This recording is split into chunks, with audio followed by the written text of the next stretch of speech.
Channel officially doesn't start till 2000 hours. Going live a few minutes early. I'm just looking at the light. How are we looking in the light? It's a bit bright. So I'm going to play with these a second. Please excuse me. Move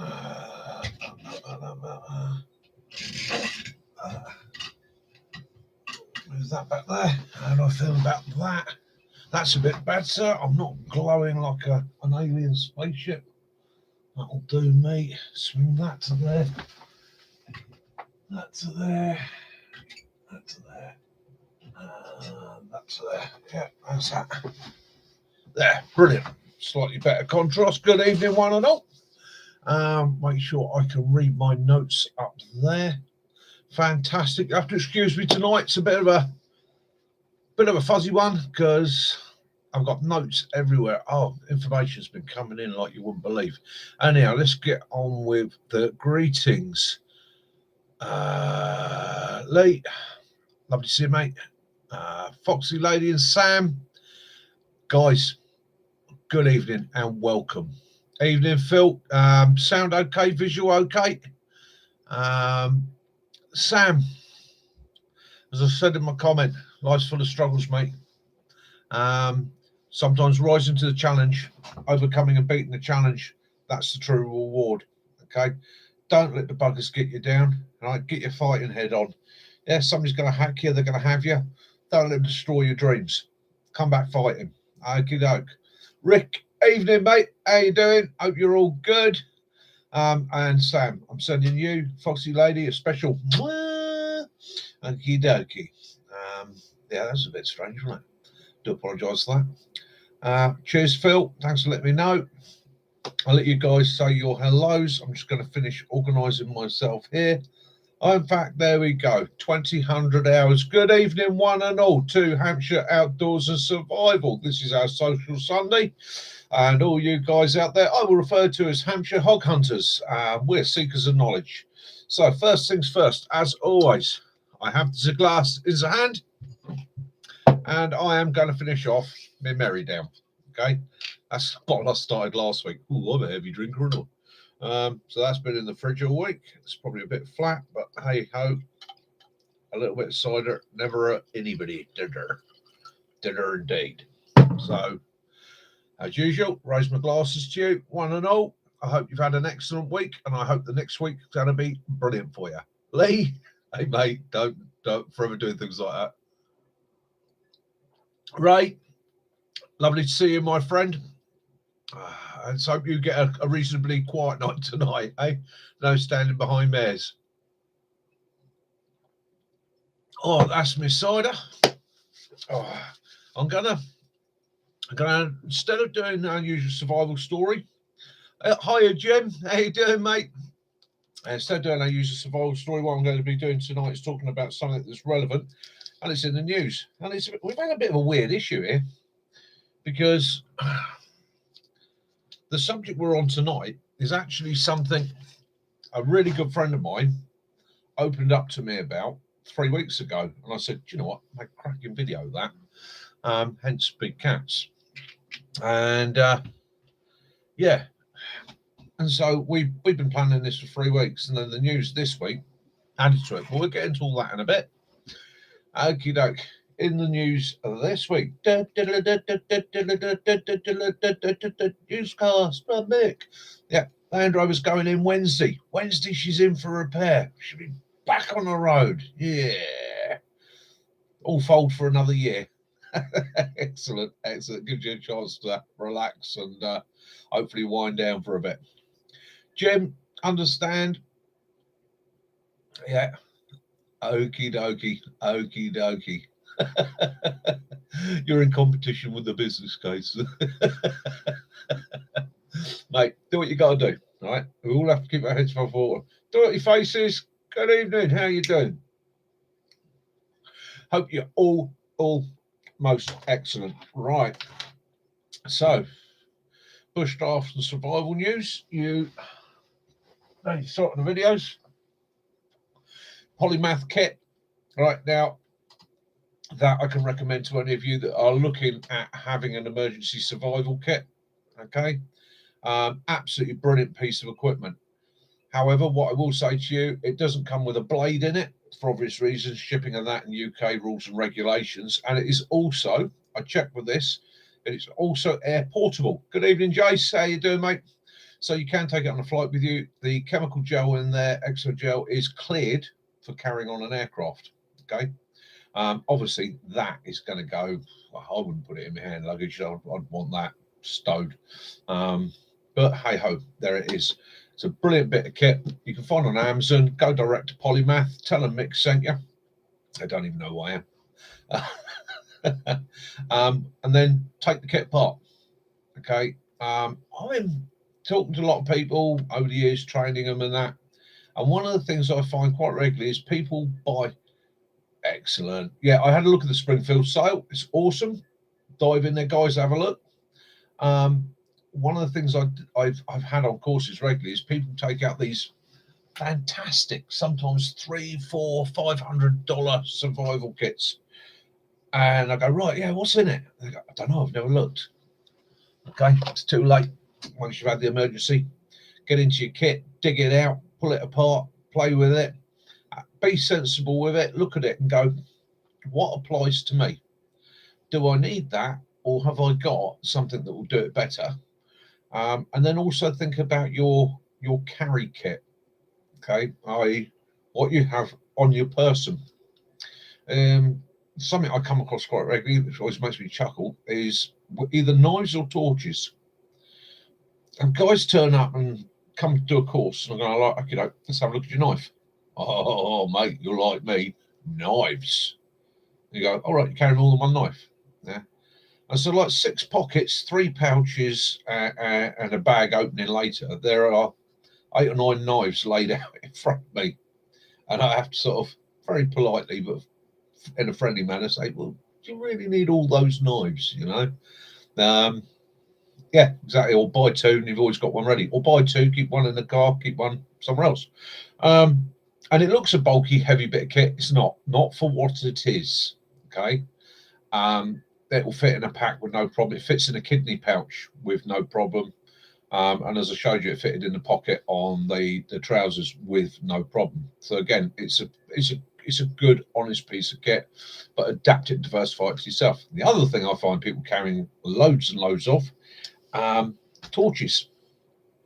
Hang on. Torch on me out, and then they got a torch in their pocket, then they got a torch in this pocket, and they've also got 2 torches on their Bergen, and then they got another torch. Yeah, you're like, right, okay, don't bit scared of the dark, are we? Okay, that comes back to tonight's story as well, being scared of the dark. And again, don't let me put any of you off with tonight. Okay, don't listen to what I got to say and think, fuck, I'm not going out in the woods again. Okay, because you've been going out in the woods so far and you've never had an issue. So let's get into the crux of it. Big cats. Okay. I've been an outdoorsman all my life. And a huge amount of time in the West Country. And I'd heard the stories of the big cats of Bodmin, big cats of Exmoor, and so on. I also spent a lot of my formative years living in and around Surrey. Good, Dirty Faces. You like the bag? Excellent. It's an excellent bag. I'll come back to that later on. Just show some of the other guys if they fancy it. Yeah, it's a brilliant bit of kit. Absolutely superb and perfect. Anyhow, so a lot of my formative years in the Surrey Hills. And again, the Surrey Puma. And I'd always thought, well, you know, could possibly be out there, but yeah, like a lot of people, I haven't physically seen it. So it didn't really worry me. And it never really come to the fore part of my mind. Until, like I say, 3 or 4 weeks ago, sitting talking to Mac one evening about what we're going to do videos and where I'd like to take the channel and subjects and ideas and that. And he said to me, he said, do you know what?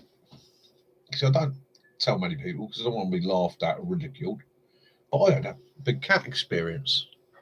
And I sort of looked at him, as you do. And now, this is a man I trust with my life. Okay? Because we have been in those sort of situations. And when he says something like that to me, I know that I 100% personally believe and understand him. Okay. And I said, well, tell me more, mate.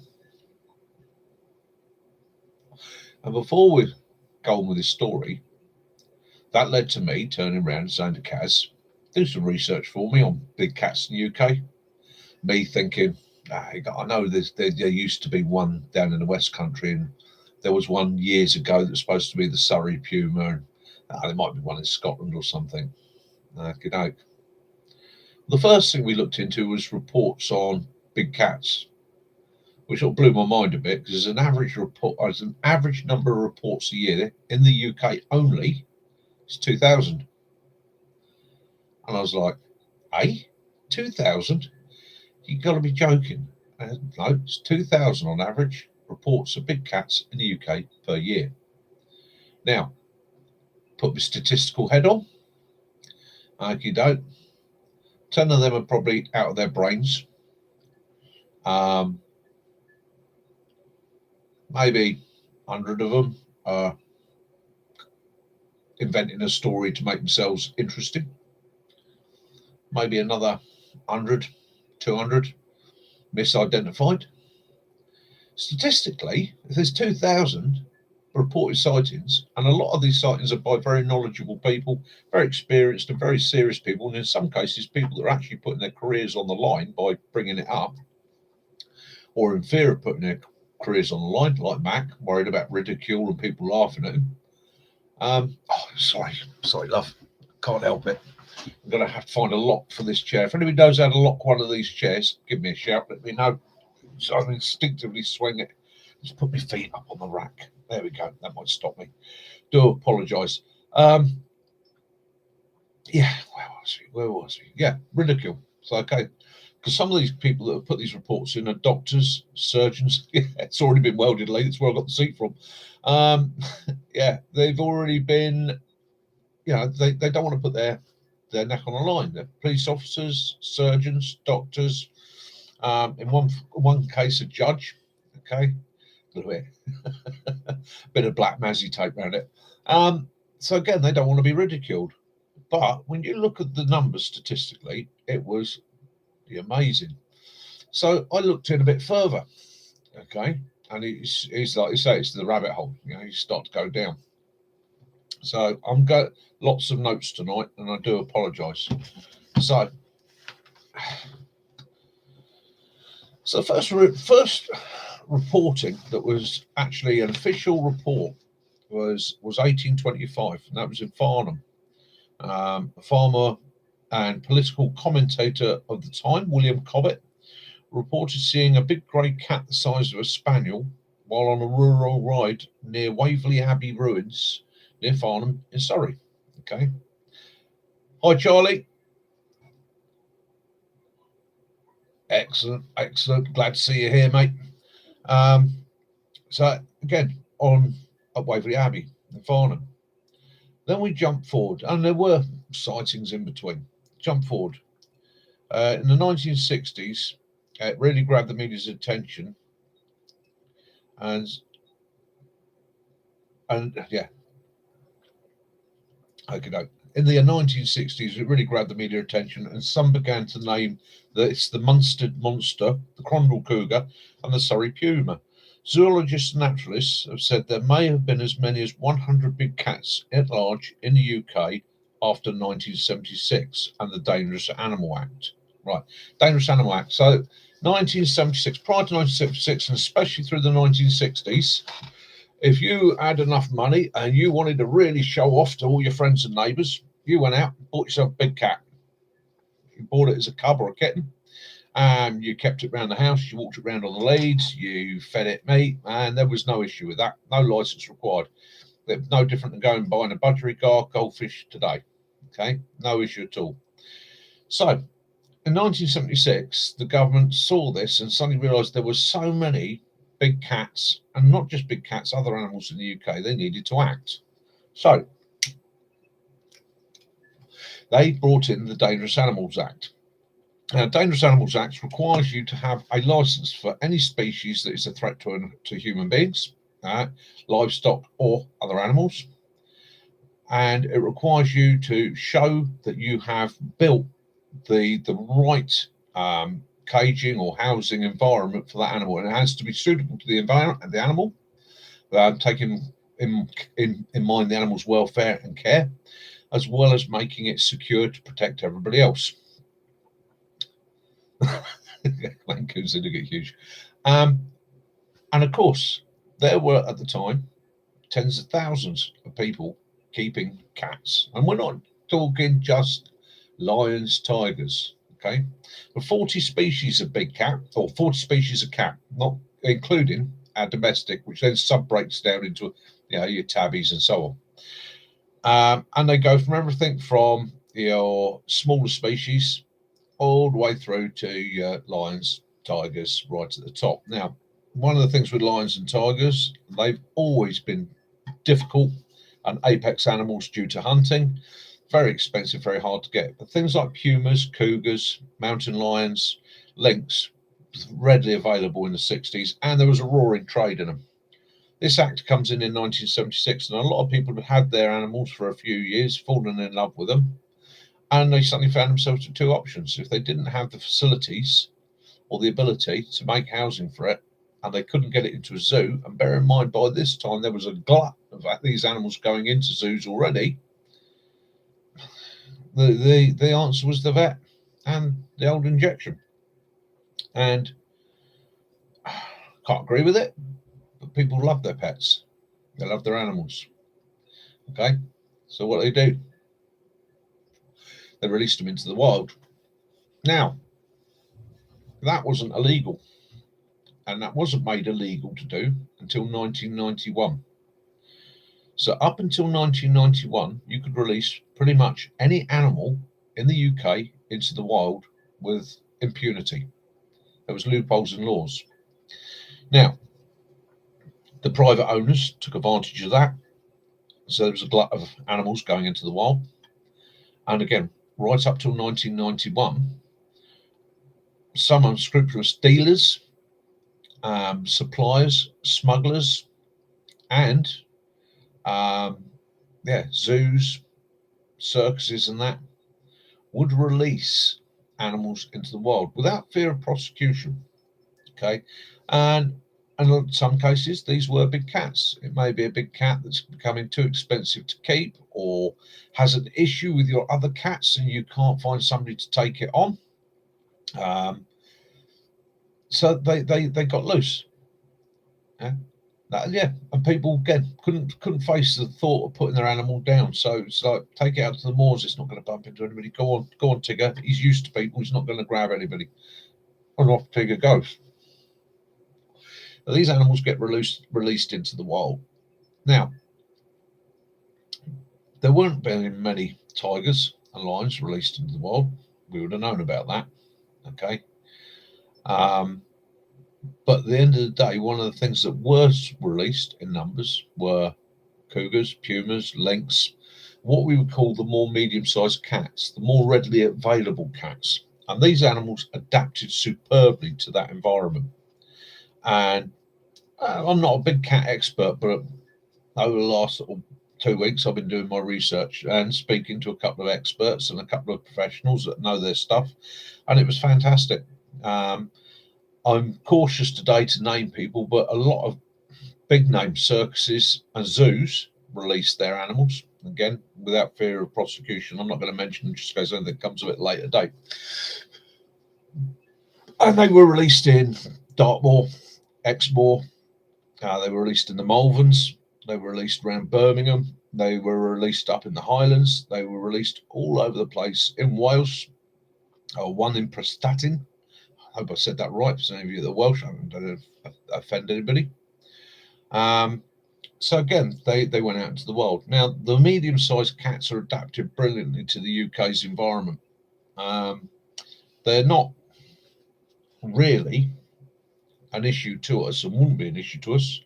And they're not, everybody thinks, oh, big cat in the wild is going to eat sheep, just sheep. Well, doing my research, I find out that actually most big cats don't like sheep. They don't want to eat sheep. Not interested in sheep unless they're ill, sick, or desperate. Right? because sheep are covered in wool that's coated in lanolin. It's unlike hair, it's difficult for them to digest. The other problem is sheep come in flocks, okay, and are usually in open fields, and occasionally those fields are surrounded by electric fences. All right, now that big cat is not interested in charging into a flock and running down a sheep, because unlike what you see on the TV on the African savannah, he's got even easier food floating around him everywhere, and better food for him, which is deer, rabbits, and game. Now, cats like a high protein diet. They don't like a high fat diet. Okay, high fat doesn't do them any good.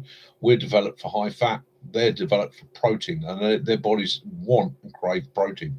So they do very well off of things like deer, and they're an ambush predator. Same as your moggy. They will sit in the dark and the quiet quite happily for ages until the right meal comes along. Okay, that's what they are. They are an ambush predator. So that's pretty much where the cats come from and how they manage.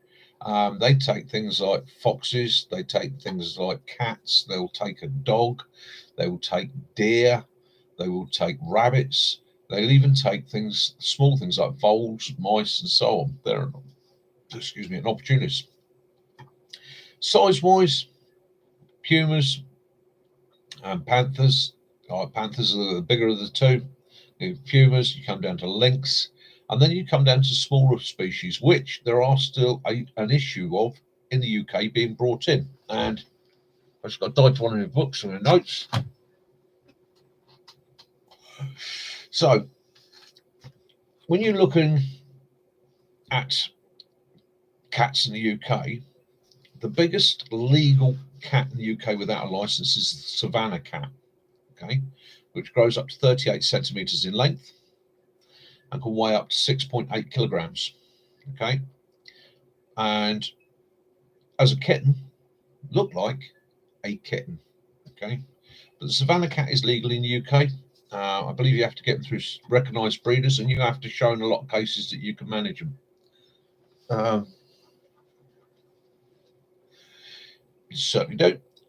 Then we have the European wildcat. Now, everybody's heard of the Scottish wildcat. Well, the Scottish wildcat, as I found out, is the European wildcat.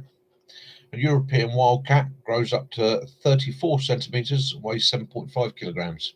Okay, and that is an absolute survivor.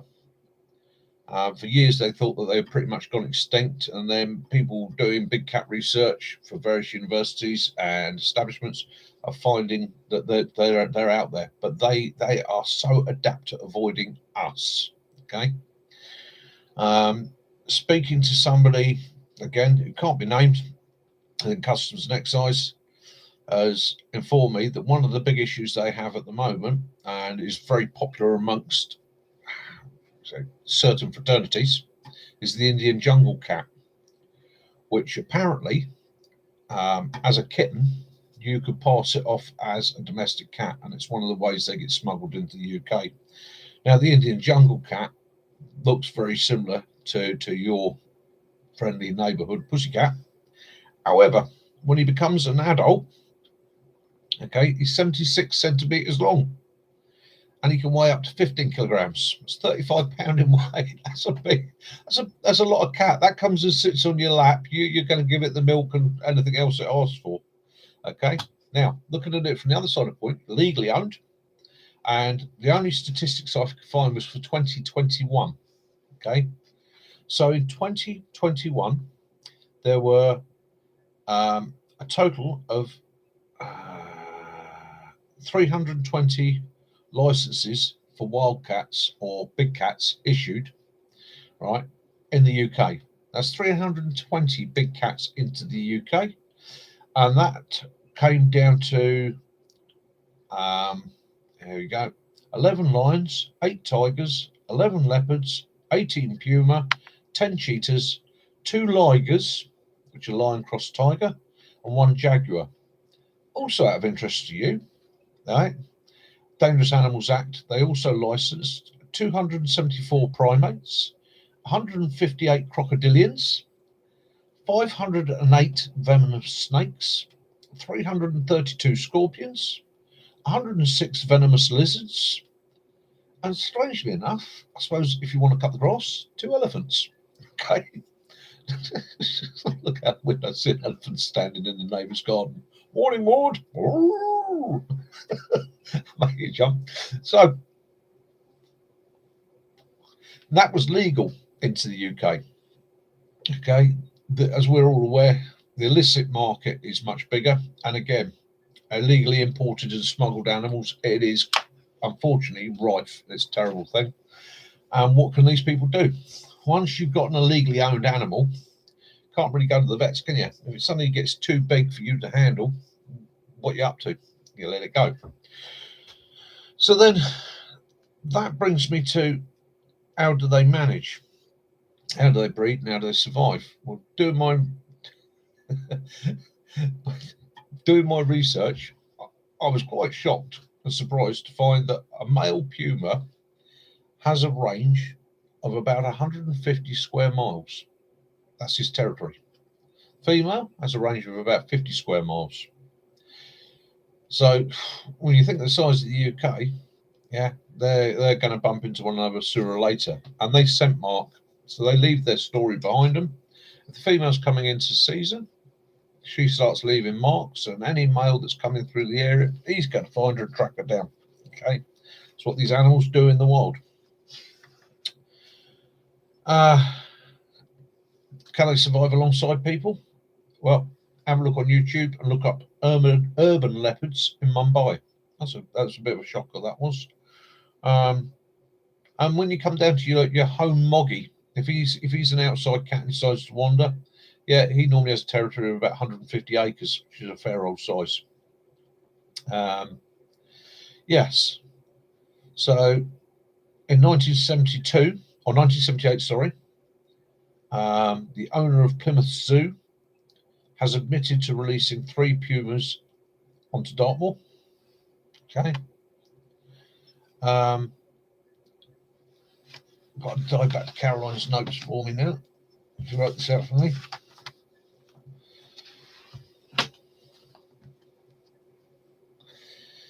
Yeah, in fact, no one. We'll get on to Mac's story. So we'll go on to Mac's story. Okay, so my mate Mac. Now, my mate Mac is a serious man. As I said, I stand by him in any situation. And this is a brave man. This is a gutsy man. This is a man who I've never seen back down from pretty much anything in any situation. He's also one of the most level-headed people I've ever met. Okay, very practical, level-headed person. So, in October of 2003, he was partaking of his favourite pastime, which is carp angling. And he's a serious carp fisherman. He will spend weeks by a lake fishing. Thoroughly enjoys it. And he's good at spotting wildlife. He's good at being out in that environment. He grew up in the Scottish borders, the borders between the gateway to the Highlands, mid-Scotland, shall we say. He grew up there. Used to be in an outdoors environment, grew up in farming, went into the military, spent a lot of time in the military. So he knows his stuff, but he's out there fishing, quite happily enjoying himself. And it's early hours of the morning. There's a young lad set up to one side of him, a little bit further down the bank with his bivvy and his basher, and they're fishing away, quite happily enjoying it. And as Max says, it was a beautiful night. It was one of those bright, clear nights, lovely and relaxing. And he was sitting, chilling in the wee small hours, as you do, just relaxing, listening to the night sounds. He said when he could hear splashing and a disturbance a bit further down the bank from where the lad is, and he thinks to himself, hey, lad's into a fish, well done, mate. And the splashing keeps going. Strange that. And eventually, this little puffing, panting voice comes from outside the tent. Mate, can you give me a hand? I've got the fish snagged near the bank and I can't get it out. Well, carp anglers are dedicated to their fish. They will go to great lengths, although they're fishing for them and they're catching them, not to damage or harm them. So Matt gets up and has a wander down with them. has a look, and he can see where it's caught up, and he knows the depth of the water there, knows the lake like back of his hands. So as he said to me, he says, I stripped down to my boxers, and then I went.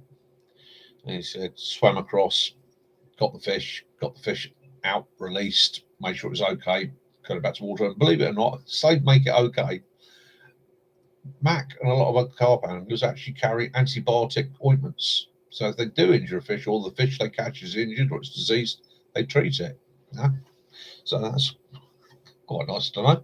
So yeah, he's released it and obviously came back and got out with the lad. Yeah, he's sitting there chatting to his sister, doing right. I'm keeping an eye on my gear. I've got spare clothes in the car. I'm gonna walk back to the car, get myself sorted out, get myself dried off, get a change of gear. I'll be back in 15. Now this complex they fish on is gated, and it has a 6-foot security fence around the whole complex. It's massive. It's a big, expensive complex.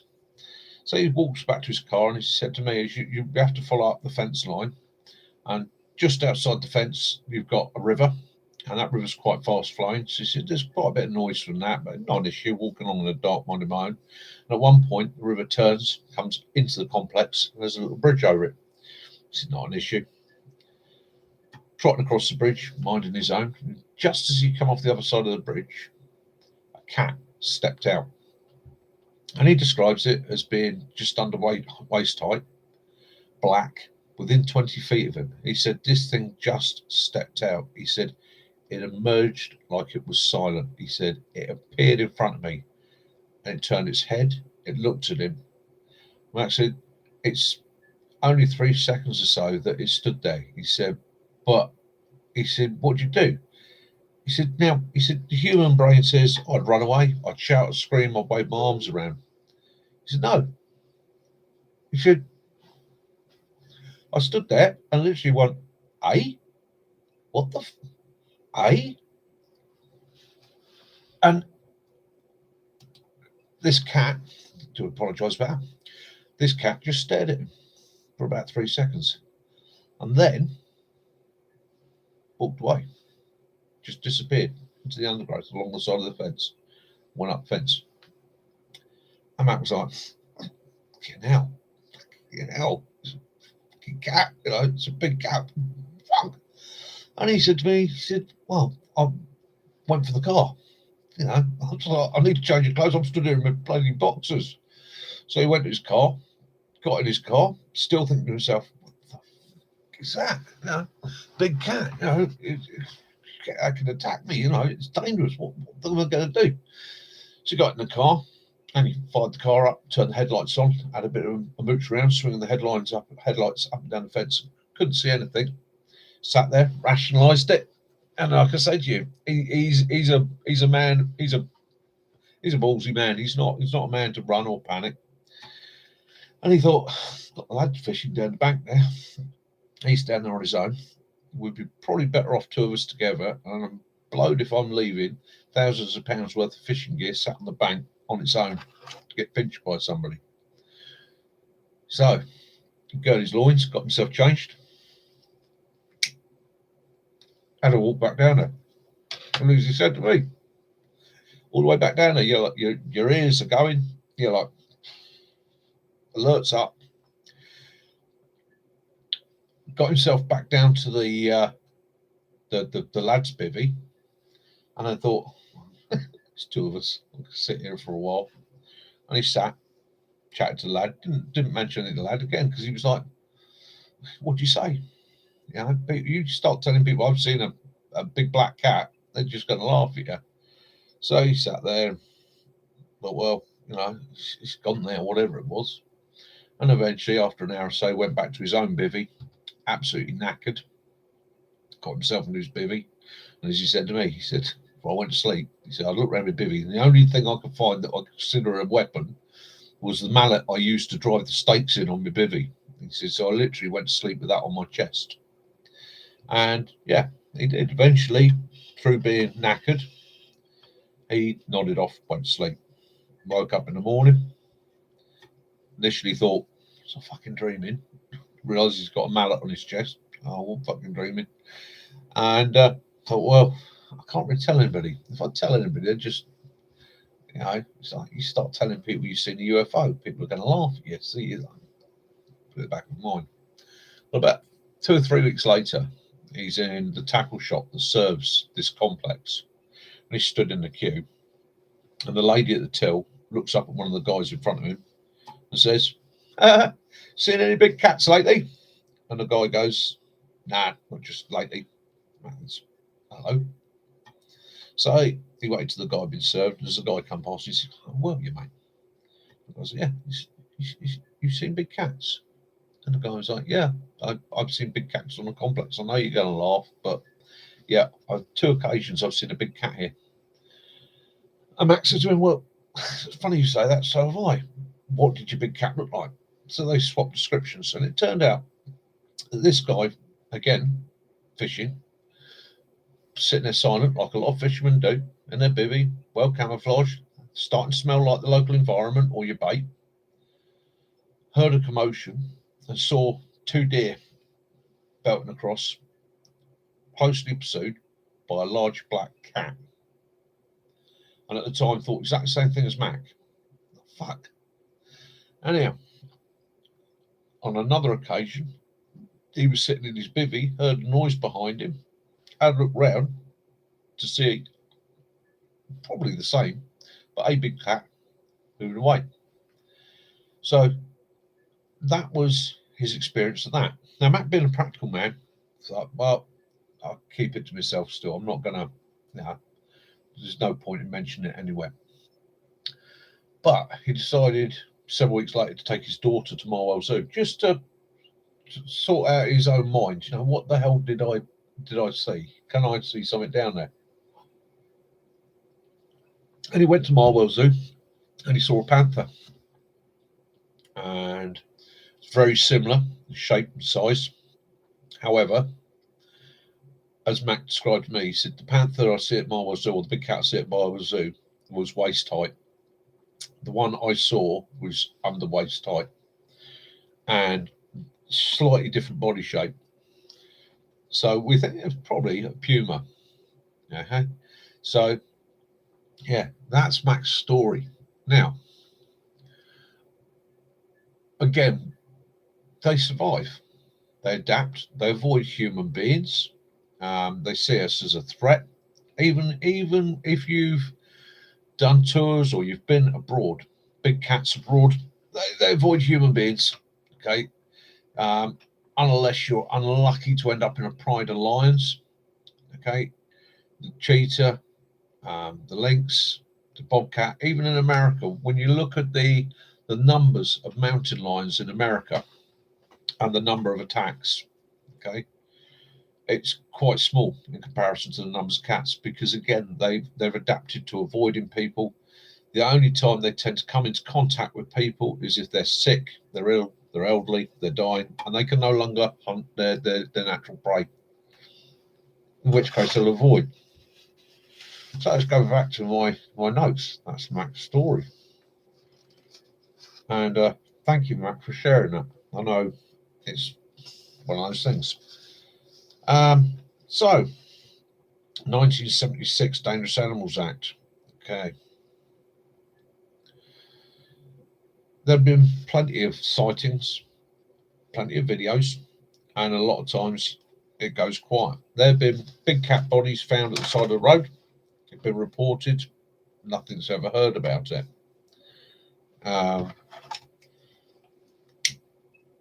In 1966, in 1966, London Zoo officials identified the paw print of a puma in Surrey. However, an average puma paw print is 3/4 of an inch, 19 millimeters.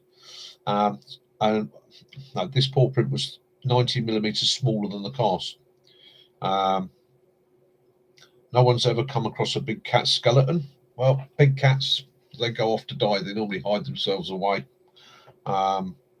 It's very rare that you're going to find any evidence. 1955, a lady walking her dog in Abidjan Hammer in Surrey found a mutilated calf carcass. Yeah. She says she was shocked to see a puma-like animal slinking away from the scene. 1959, Police received reports from Surrey-Hants border in August. A man, a Mr. A. Birmingham, who describes an enormous cat crossing a country lane 40 yards ahead of him near Preston Candover. He said it was the size of a Labrador, right, but moved in a feline manner with a rough, long fur tail. Also, a cabby reported seeing a lion jump over a hedge into Tweezledown Racecourse at Church Crookham, just up the road from me. That's a military training area. In 1961, golfers having a round at Crookham-Hurst Golf Club near East Croydon saw a large black creature. One golfer went to get a better look, and he said he thought it was 3 foot tall. 3 foot tall. 1962, 16th of July, 1745. I bet that. Oh no, it's a waterboard worker. Ernest Jacket reported seeing a large cat chasing a rabbit near Heathing Park Reservoir on the North Downs. Police search revealed a large flattened grass, which could have been where it's rested. He said it looked like a small lion. In December that year, a second waterboard worker spotted that cat again at that reservoir. Okay, a cat-like beast was spotted at Bushy Lee's farm near Crondall and Ewhurst or Ewshot. In 1964, a calf was found with marks similar to a large cat attack at a farm. The vet said the injuries were not a native animal. Okay. Jump forward a little bit more. 1964, 27th of September, 64. Large cat was seen by a motorist at Loxwood in Surrey. 28th September, a woman saw a puma at Whitley, which is about 10 miles away. 29th September, separate person, Putnam.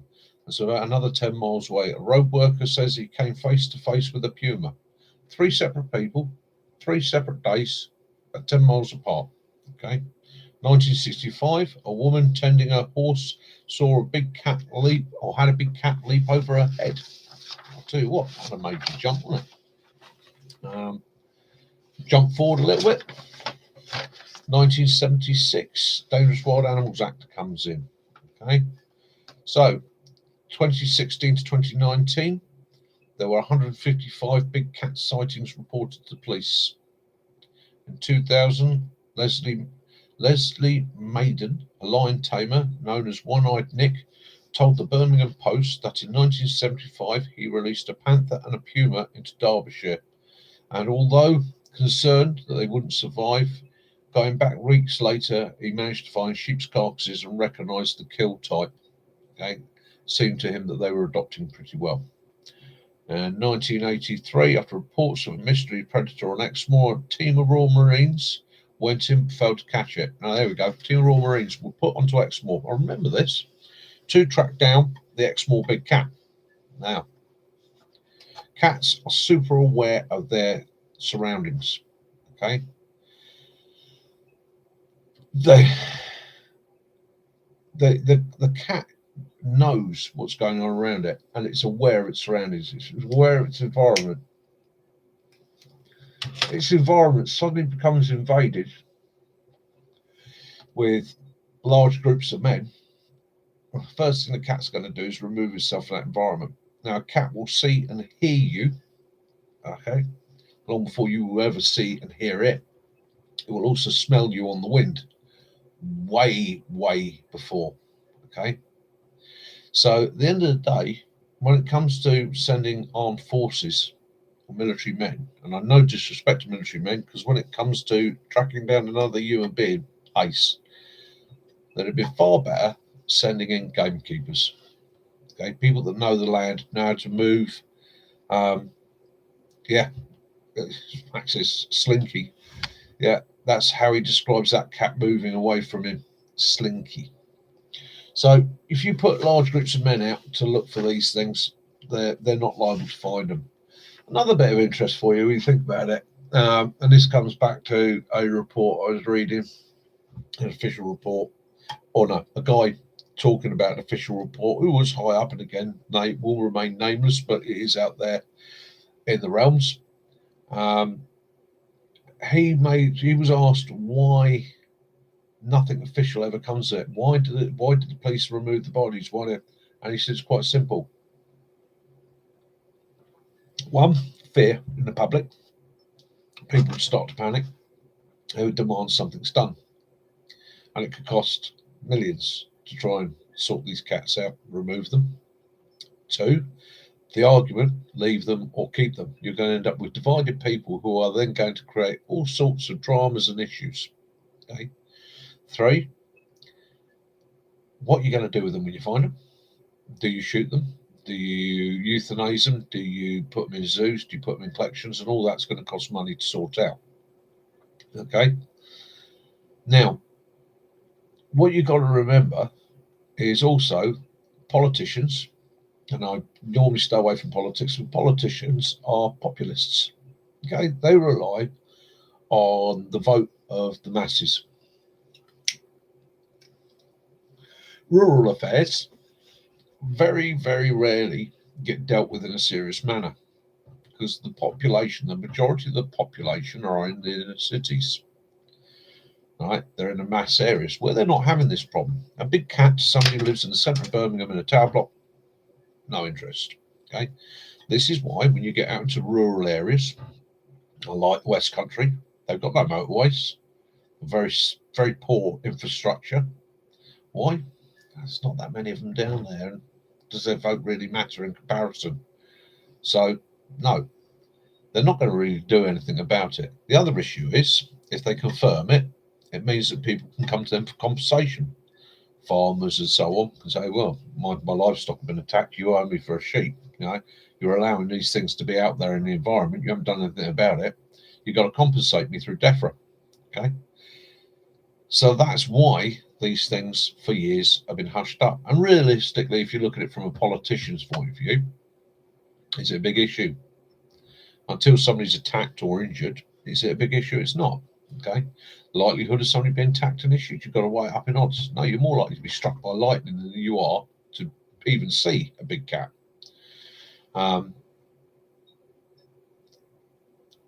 Yeah.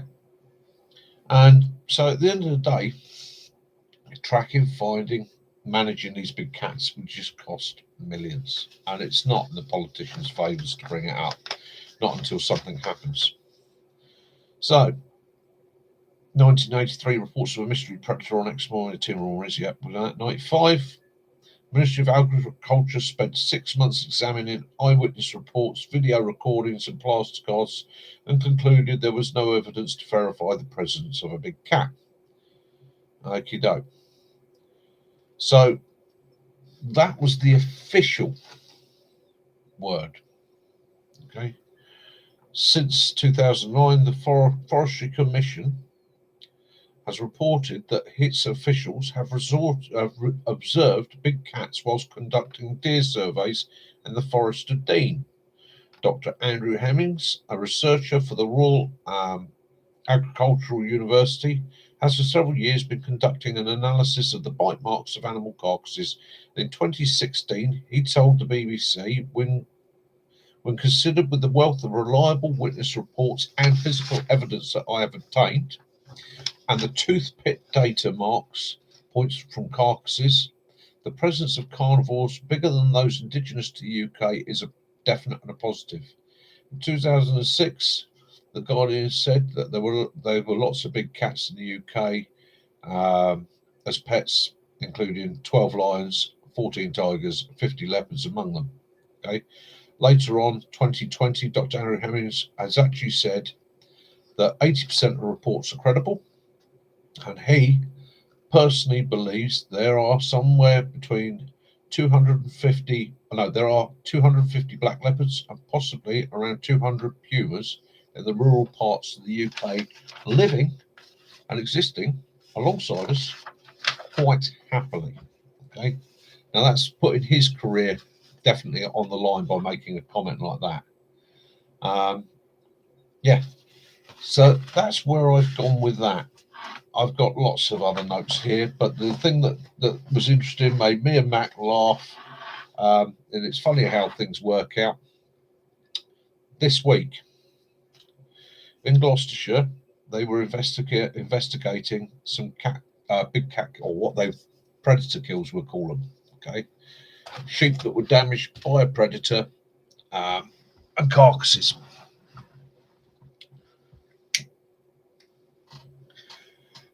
Just a few miles away, somebody managed to film what looks like a big black puma moving through the undergrowth, which again heightened their search. So they've done pretty much a fingertip search, and they've started finding black hair on barbed wire fences where this animal's gone over or under or through. I don't know which. And they collected this black hair, and initially they thought it could possibly be a dog, possibly be a black fox. It could be domestic cat. It could be almost anything, but the hair was big. And they took it away for DNA research and have had a conclusive positive report for puma. Okay, it's definitely 100%, without a doubt, a puma.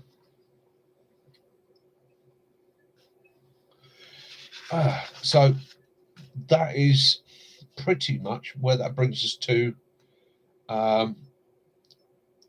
up until this week, really, at which point I've sat down and compiled this video. Where are we at time-wise? We're at 51 minutes. We're 51 minutes into it. And now I've finished looking at all my notes. I've got to say a couple of thank yous. And I was going to go into ecology and all sorts of things, but it'd get a bit dry. I wanted to talk about smuggling and that, but again, we've touched on that. And that's how a lot of these animals are coming into the UK, not legally. They're coming in illegally all the time. And not just cats, there's all sorts of animals, snakes, exotic birds, fish, reptiles. They're all being smuggled in all the time. There's a big black market in it. And once these animals become an issue, they tend to be released. We've had it recently here where somebody had released, I believe it was a Burmese python into a military training area that was tracked and found. Okay, so a couple of people have actually assisted me with this. And so I'd like to say a big personal thank you to Shelley Soul from the Big Cat Chat UK for helping us with information. I'd also like to say a big thank you to UK Big Cat Sightings for their assistance. Okay, both these organisations are out there doing their research. You can go and look them up, look at their channels, have a chat to them if you want any more information. And it's a bit of useless knowledge for you. The longest known track of a wild cat, right, in a civilian or a fairly civilized area was in the States, when a mountain lion with a tracker on was recorded traveling 1,500 miles. It's a long way to walk on your paws, isn't it? So, yeah, big cats. Right. Now, it's made me feel a bit more positive about being out there. Does it cause me any fear? No. Should it cause people fear? No, not really. Okay. When wild boar first came into Hampshire, again, I was involved with the area that they were in, and there were all sorts of horror stories and fear mongering about people getting dragged off by wild boar. Wild boar are very dangerous. Okay. However, they tend to know you're coming, and they get out of your way long before. Okay. So wild boar, I'm no fear of those. Big cats, no fear of those. The chances of you coming into contact with one of these creatures is very, very remote. Any of you guys that follow Outdoor Woodsman, okay, you see his incident with a deer this week. That's more like to happen to you. You're more likely to get booted or butted by a deer than you are anything else. And believe you me, something you don't want to have happen. They're almost lethal. A deer kick aimed at you the right way or caught the wrong way will eviscerate you. It can open up arteries and will break ribs easily. Those hooves are viciously sharp and those legs are immensely powerful. Okay, so that's more likely to get you than anything else, or your own stupidity. Setting fire to your tent, slicing a finger off, things like that, blood poisoning, food poisoning, eating the wrong mushroom. Those are your biggest risks. So don't let it put you off enjoying the environment out there. Personally, I think they're probably good for the ecology. Okay, as somebody that's worked in deer management, they are probably helping to keep the numbers down. Big cats are going to take the, or accidentally shot by a hunting party. Yeah, exactly that, as we said last week. It happens. Big cats like easy food. All predators, doesn't matter which predator it is, wants an easy meal. So they take the weak, the sick, the infirm, um, those that have been interbred by bad management, that are a little bit slower than the rest, are going to get taken out. Okay, so it helps to keep the numbers down. And as somebody who's worked in deer management, the deer numbers in the UK really severely need to be managed. They are, yeah, it's through the roof, and it's not doing the species that are out there any favours, because now we're starting to get a lot of inbreeding. People say to me, "Oh yeah, but it gets managed through the RTAs and the traffic accidents." No, it doesn't get managed through that. I can guarantee every single one of you that's out there in the countryside or even spends a night in the woods, there are deer near you. Okay, doesn't matter which of the species, could be from the little tiny muntjac, Chinese water deer, through to a red, a seeker. It could be, they're out there, and I guarantee you've passed them plenty of times without even spotting them. You probably even walked past fawns that are sat there. I know I've done it myself. Um, Brilliant animals, brilliant at concealment. Camouflage isn't the best, but once they stop moving, yeah, very hard spot. And yeah, not counting those, we've got other species in the UK. We've got wallabies, they're doing fine out there. Parakeets, okay. And then we got all the other invasive species: crayfish, grey squirrels. Okay, they've come in, they've done well. No natural predators. Okay, then you got the invasive plants, so it happens. Okay, personally, leave them alone. That's what I'd say. Leave them well alone. If you see one, or if I, to be honest with you, if I saw one myself, even if I had the chance to film it, I probably would, but I'd keep the film to myself. Why? Some people would say it's selfish. I don't want hordes of people invading that area and causing that animal any more grief than it needs. It's not a threat to me. It's not an issue. Live and let live. Okay. And unless something is a direct threat to me, I'm not going to bother it. I'm not going to bother it. There's plenty else out there that's dangerous. Hey, Dooley, deer breed very, very fast, and again, quite destructive, very dangerous. Everybody's got this Disney, bloody Disney, eh? Rabbits are so cute now. Deer are so cute. Okay, yeah. You look at a deer attack. Go on YouTube. Look up deer attacks. It's like, oh, God, his little image of Bambi. It's a cute little thing. No, it is going to kick your teeth in. Okay, simple as. Don't argue with a deer. If you ever corner a deer, right, back off. Leave it alone.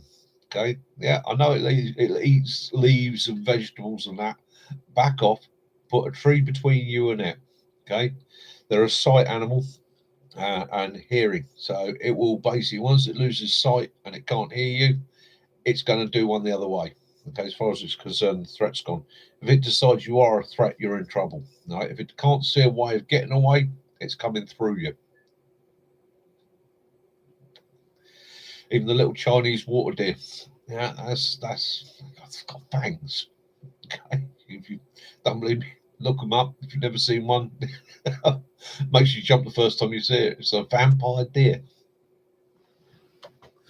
So that's deer species, and that's big cats, and that. And if anybody from any of the big cat organisations sees this and they want to get hold of us and have a chat, yeah, by all means do. Yeah, Kiki's definitely big.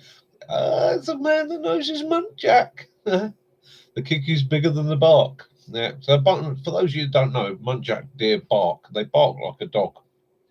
They're a small species of deer, brought in Victorian times, I believe, as a species to put in parks and private collections and gardens and that, because they're a pretty looking little animal. Okay, but they bark.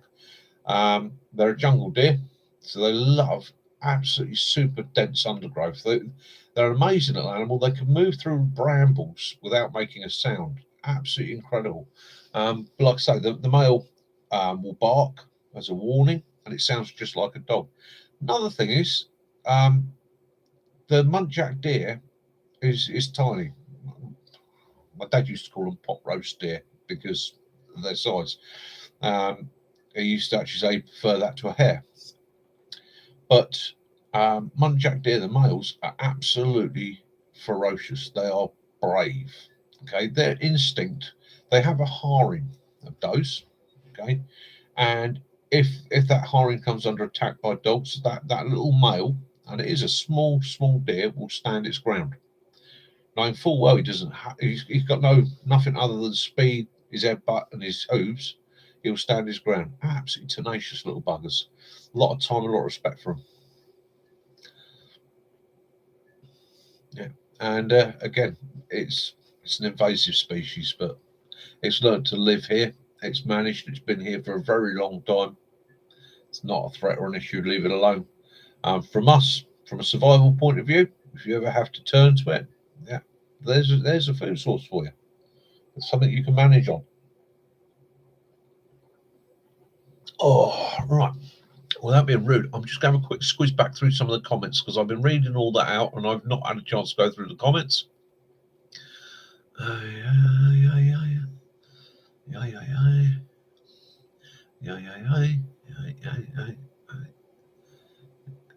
Yeah, for any of you that need to know, Springfield's UK, they've got a sale on at the moment. Dive over and have a look, get some good gear cheap. Yes, Lee, good comment. Yeah, scavengers in the UK, we leave a lot of crap about, and that attracts scavengers. The other thing is, with big cats, they're not all, as I said, huge cats.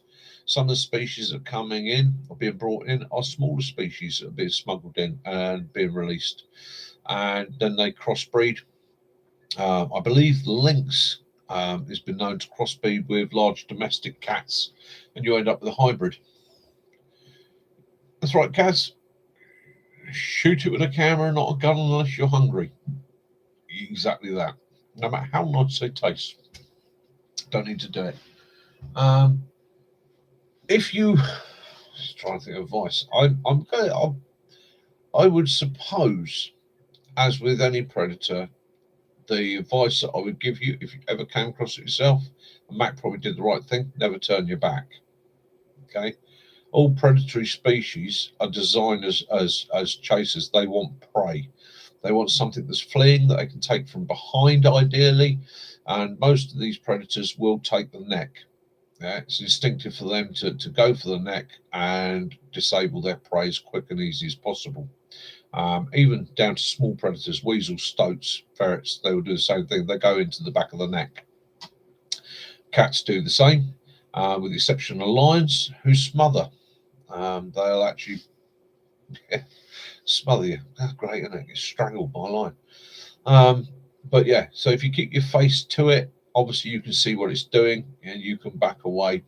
And any time you're attacked by an animal, make yourself as big and loud as possible, sound ferocious, because most animals' instincts are, blimey, I'm not going to have a go at that, it's going to have a go back. There have been people that have driven off grizzly and black bear by pretty much standing their ground and making a lot of noise and facing the animal down.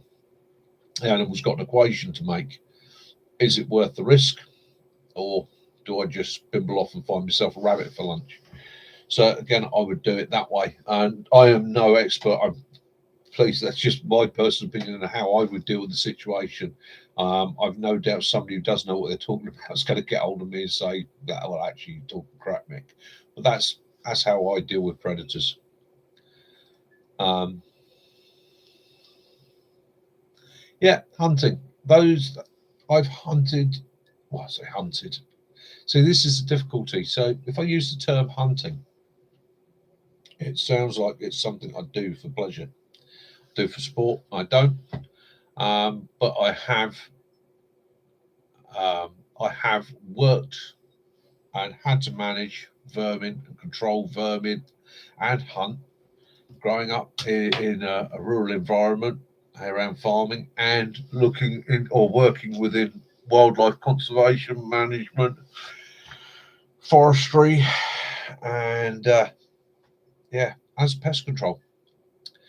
Now, I've never, as I said before, I've never ever got pleasure or joy out of killing something. Okay? Don't. If anything, I get this opposite. That actually mortifies me.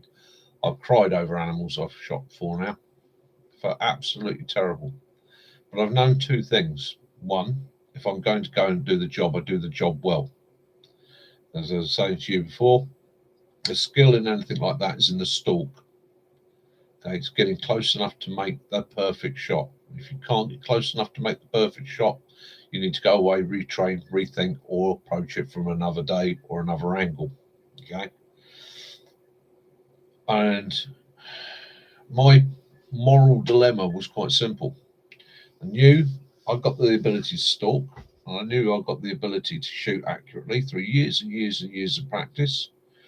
And if I didn't do it, knowing the other guys that were going to come in to do it, or in some of the cases on some of the farms I've looked after in the past, that it was going to be Joe Bloggs from down the road that probably has no idea how to stalk, has got his gun license, has got his insurance, is going to come out and just blast at everything, and not do a clean job.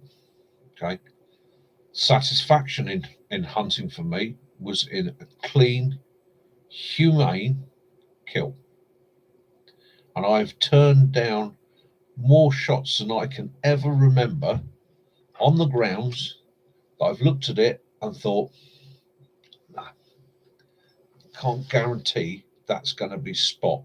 I can't guarantee that's spot on. There's a little bit of undergrowth in the way, or there may be a bit of grass in the way. And believe you me, grass, just a few blades of grass, it's enough to deflect a bullet. And that's enough to be the difference between a humane kill and something running off. I don't do it anymore, except for occasional. I look after a couple of places where I might do the occasional rabbit. And again, later in the year, I've got somewhere where I've got to go and sort out some rabbits that are becoming a threat to horses.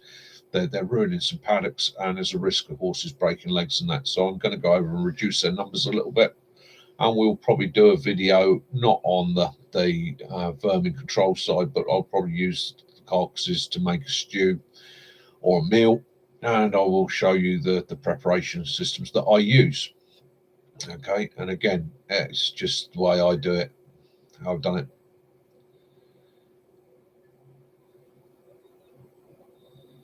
Yeah, skills, not so much the kills. Yeah, exactly that. There is, and it's an interesting thing. Fishermen, hunters, vermin control or pest controllers, they are very much, if they're any good at what they do, they become in touch with their environment. Okay, they learn to see, smell, hear, become attuned to the environment and the nature around them. They become very, very much part of the background. They learn how to become part of the background. And that's one of the pleasures, is you can then transfer those skills across from killing to recording. Okay. Getting out with a camera, taking photographs, watching, spotting, recording, and so on. One of the things I'm doing for somebody later on this year, and I don't get paid anything for it, but he's asked me if I could come in and do a wildlife survey for him. So that wildlife survey will involve me going into his land, spending probably the best part of a week out there, and I will set up for tracking, or what we call mud traps. So basically, you soften areas, so anything moving through that area on those trails is going to leave paw prints that you can then identify the species, size, weight, numbers, health. It's visual observation, and then it's recording things like spoor and looking at the feeding and the feeding habits, so that I can give him a report and say his land's healthy, he's got this species, this species, this species, they're doing fine, or you're overpopulated in this or underpopulated in that. You need a balance, and he's going to look at actually planting and developing the area for wildlife. So he's not going to want to remove things unless they become an overbalance. And again, that's one of the responsibilities. If you've got too many of something, it's managing those numbers so you don't end up inbreeding.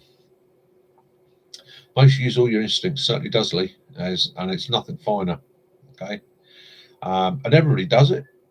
We can all do it. I regularly people say, "Oh, I was walking through the estate the other night and I smelt this smell like vinegar. Oh, it stunk. I bloody couldn't figure out what it was." And I said, any good country boy just looks and goes, "Fox." You walked past where a fox was scent in its territory.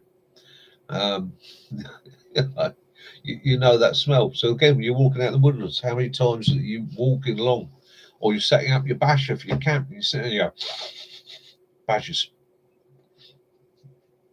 Some badgers sat around here somewhere. Then you go off and you have a quiet walk, you find a badger sat, and you're like, all right, I might move so I don't disturb them. Or if I'm far enough away or in a good position, I might just say, yeah, you know what, I might be lucky enough to see them tonight. And again, tune into your instincts.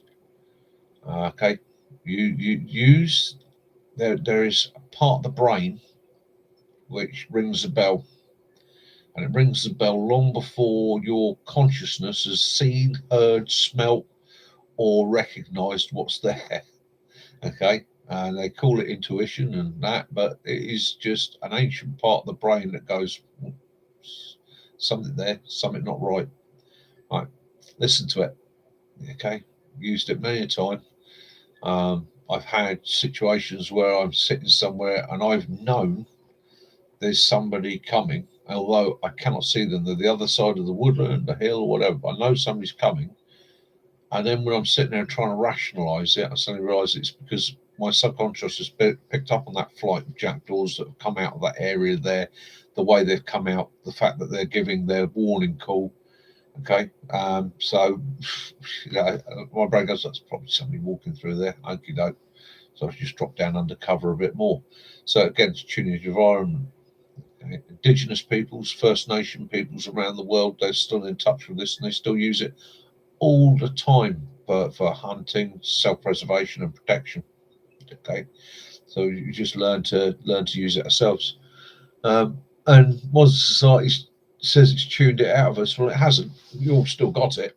It's just that we don't always recognise it. Yeah, as my friend called it, first and second thoughts. So you have your first thoughts and your second thoughts. Second, third, first, second, and third thoughts. First thoughts is what you're actually thinking at the time. Second thoughts is, oh, I should have done that yesterday. And third thoughts is, what's going to happen?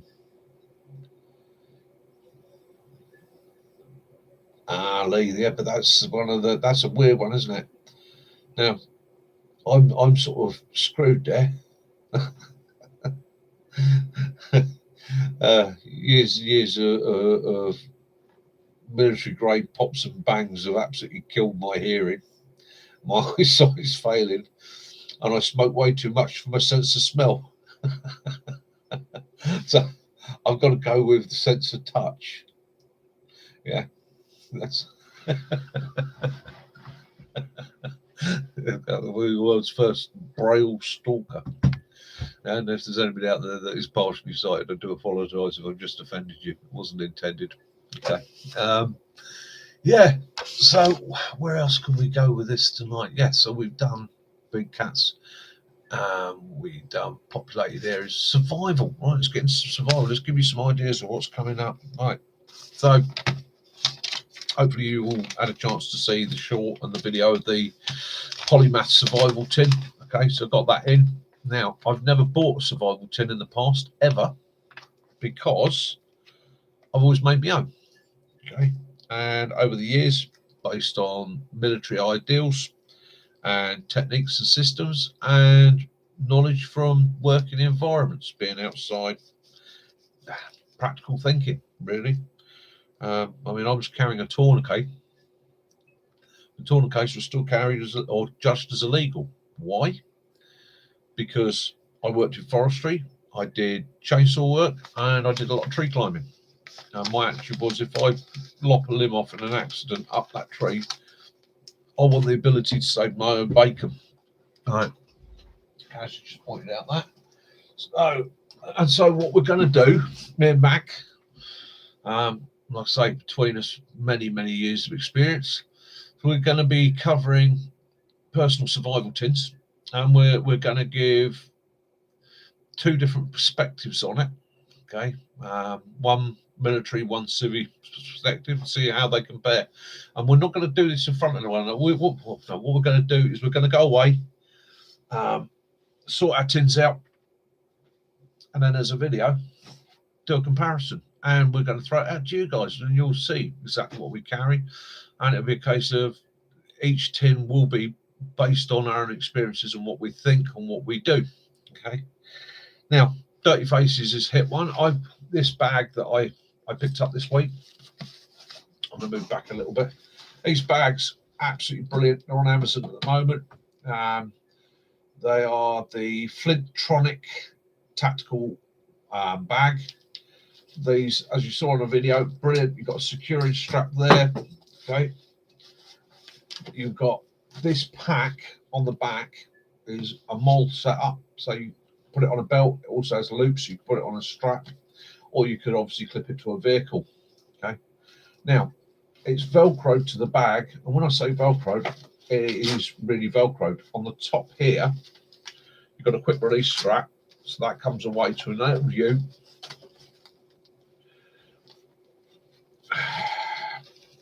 get hold of the right one. You pull that off of there, and that is really is on. It's not going to come off unless you really yank on it, giving you your emergency bag there. Now this bag, there's no point in me opening it here because the position of the camera and that, you'll see it on the videos.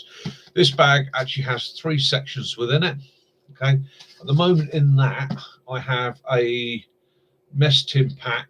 I have my first aid and trauma pack, and I've also stuck in there a little cook set and so on, and glow sticks, just seeing how things fit in for size. And it all goes in that, and it all partitions out perfectly, so that when I open it out, it opens out like that. As you see, there's a mess tin set there.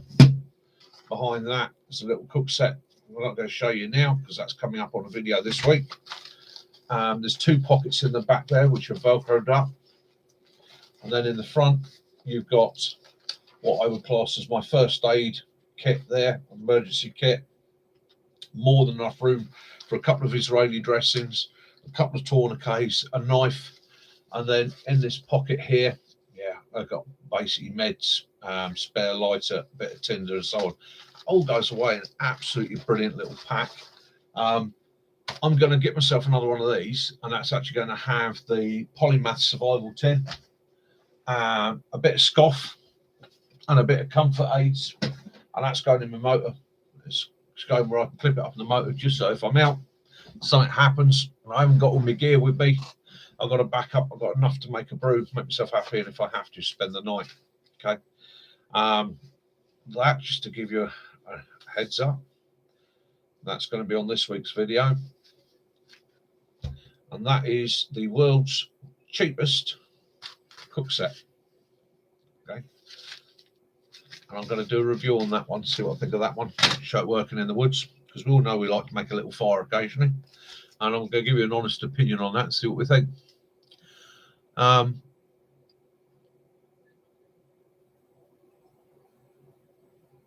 Flush, I hate rabbit. Yeah, not a lot of people do like rabbit, funny enough. Yeah, it used to be one of the main food sources in the UK.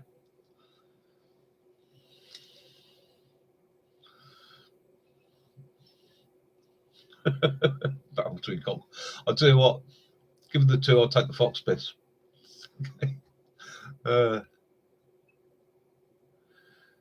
Yeah, well, the interesting thing about smoking, I gave it up. I stopped it for 10 years. Yeah, and then slipped back into it. Regretted it ever since. But I've very few vices, and I do try and keep them out down. And I use little nicotine pouches and that to try and substitute smoking. But this year It's got to go. It's got to stop. But I do enjoy my cigar. But that last pack of cigar now has done 3 videos, and I've got 1 left for next week. I do love a cigar.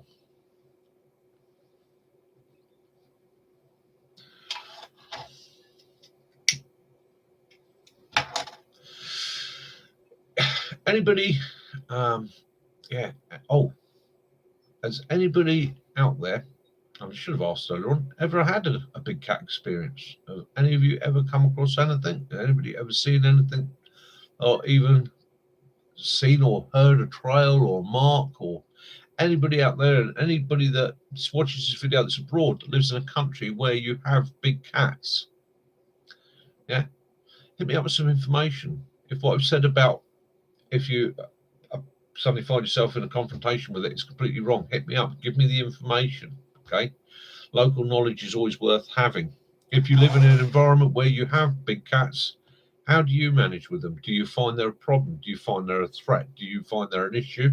Or are they something that actually quite happy to subsist alongside man? As long as we leave it alone, it tends to leave us alone, which is how I think most things work. I had a conversation with somebody that works with wolves. Now, wolves being a pack animal and a prey animal, will chase and bring down. Big back ball of Spain.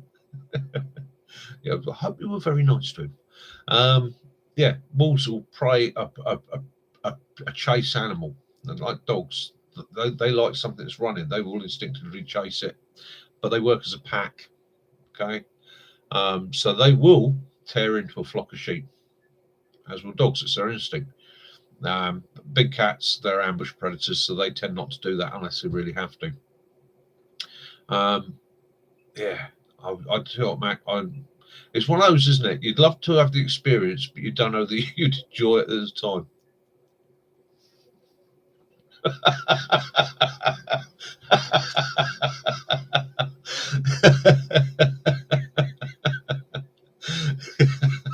Yeah, I've had a few of them moments myself, not necessarily with balls, but other situations. What did they look like? I don't know. I didn't spend time looking back.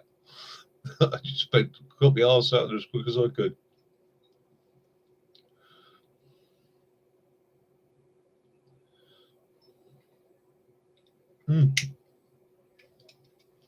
Yeah, food in the wild. Go with the easy stuff. Okay. Nettles, high protein, good food source. Right. A lot easier. That's the other thing you have to do, isn't it? If you're in a survival situation, you've got to weigh up 3 things. You've got to weigh up how long you're going to be there. What's the potentiality of rescue? Okay. You've got to work out what the risk to benefit ratio is, and you've also got to work out the energy to benefit risk ratio.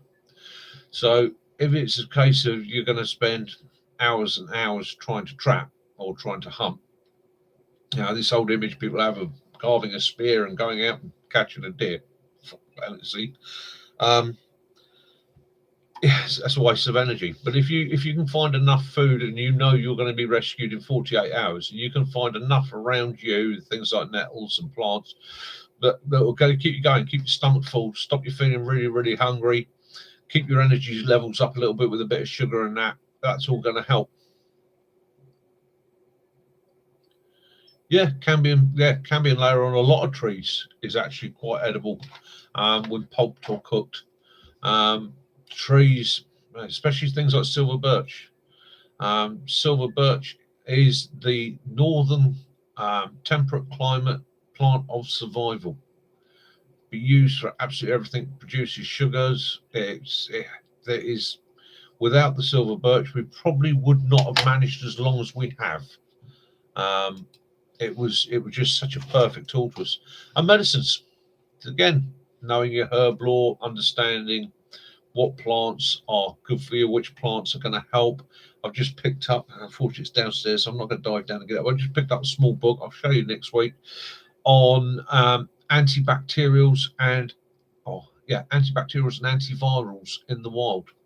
And it's a self-publication, so it's just an ordinary guy who's written a book and published it.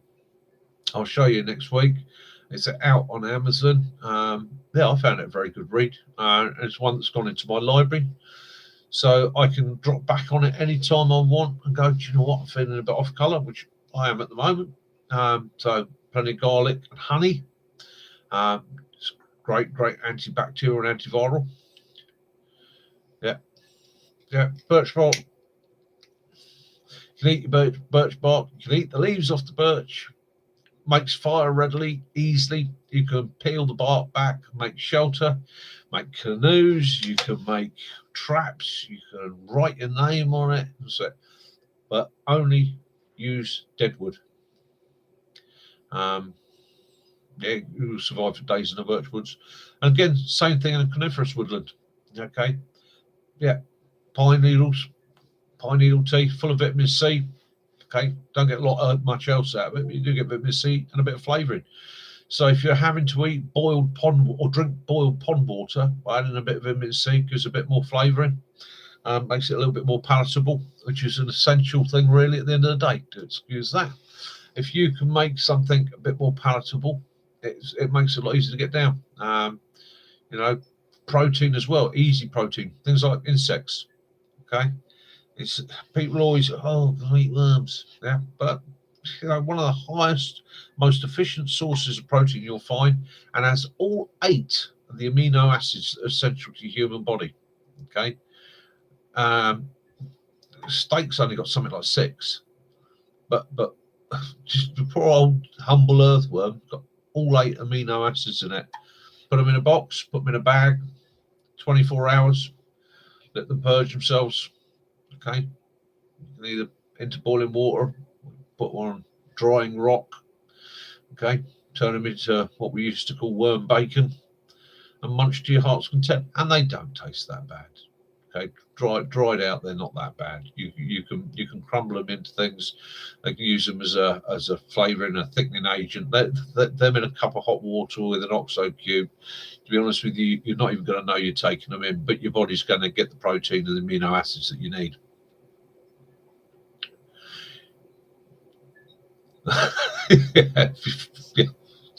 Yeah, I don't like lighting fires in pine forests. I don't. I'm very cautious, and it's one of the things you'll always see me saying when I'm up our woods.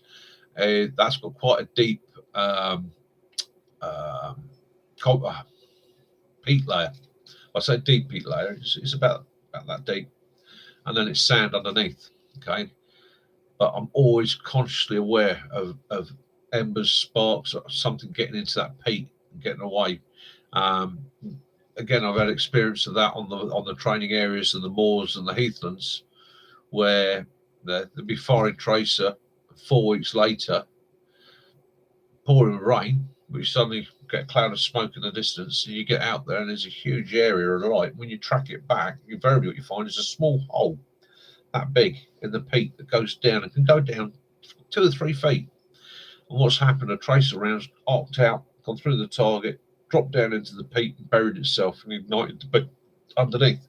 And that smouldered away for weeks until it breaks surface and reaches oxygen, and then it just it's away.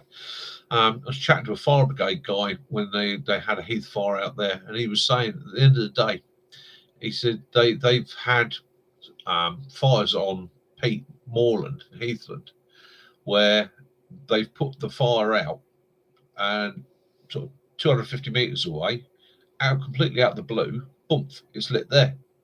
And it's just where it's tracked through the peat under the ground, smouldered away, and it's popped through. They put all that out, they soak it all down, they go away. They come back a month later to put out another fire, 600 meters in another direction. And when they track it back, trying to follow where it's come from that fire, and it's spent weeks just smouldering its way through the peat until it's come to somewhere, mouse hole, rabbit hole, a bank, or just an opening in the soil where it's got enough oxygen for it to go. And I showed somebody. I mean, we all know about King Alfred's cakes and how they smoulder. And you put your finger on one of them when it's smouldering. Well, that's exactly what's happening in the peat. In actual fact, you can then turn that into a tool. Peat smoulders regularly, so you could block peat and burn it as a fuel source. You cut it in, cut peat bogs into bricks, dry it out. This is a ready fuel source. Or you could use it as a form of transfer, heat or fire transfer, by controlling the oxygen in the peat, and it will smoulder quite readily for a long, long time. And you could drag it along with you. Nature's jerky. Yeah. The easiest jerky you'll ever make. And again, when it comes to eating insects, not all insects are safe to eat. Don't eat caterpillars. A lot of caterpillars feed on toxic plants and absorb the toxins into themselves. Slugs and snails, again, slugs will feed on toxic plants and also carry some very severe parasites. You really don't want to go anywhere near a slug. Don't care how much you cook it, you don't want to eat it. Invariably, it's been on something that's toxic and been munching away on that, and it builds up in its body. Snails, well, yes, you can eat snails, but again, they can carry the same diseases and parasites that you all get in the slug. And if the snail's been feeding on a toxic plant, it's going to be building that up in its body as well. So again, I tend to try and avoid them. Know your larvae. Yeah, know your creepy crawlies. Know what they feed on. How did you smell? You haven't been doing the knockdown ginger with a paper bag when you were a kid, were you? Yeah, you know what burning crap smells like.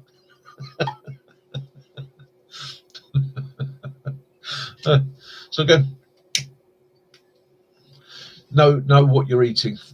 Do your research, find out what that eats before you think of ingesting it.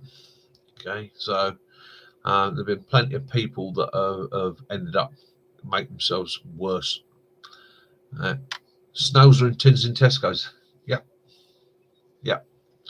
This and snail eating. We've always gone about it being a French thing. Well, the French actually got it from the British. Napoleonic Wars.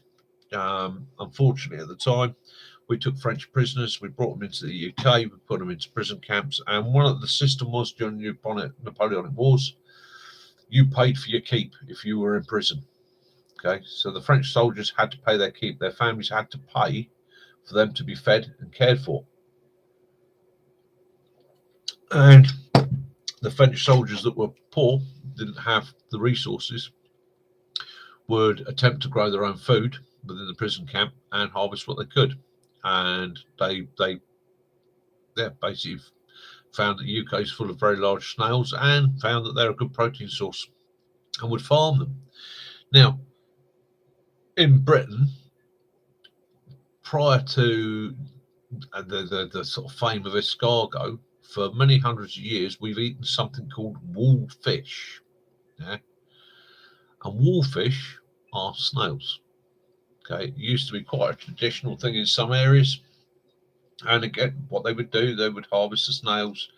They would keep the snails in I suppose, tanks really, or containers. Feed them with the right sort of foods, whether it be food scraps, lettuce, and so on, so that they weren't ingesting anything that was dangerous. And then when they wanted to harvest them, they would take them out, give them 24 hours to purge, cook them up. Okay. Yeah, in Spain. So again, it's if you know where it's come from, you know what it's been eating, and you cook it well, yeah, snail's good. But again, if you're harvesting from the wild and you're not in a life and death situation, I tend to avoid them myself.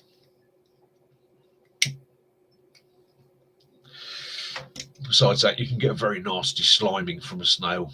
You know, anybody that's woken up in their basher in the morning and found that they got that silver trail all over their face and their neck, their arms and their hands. You're like,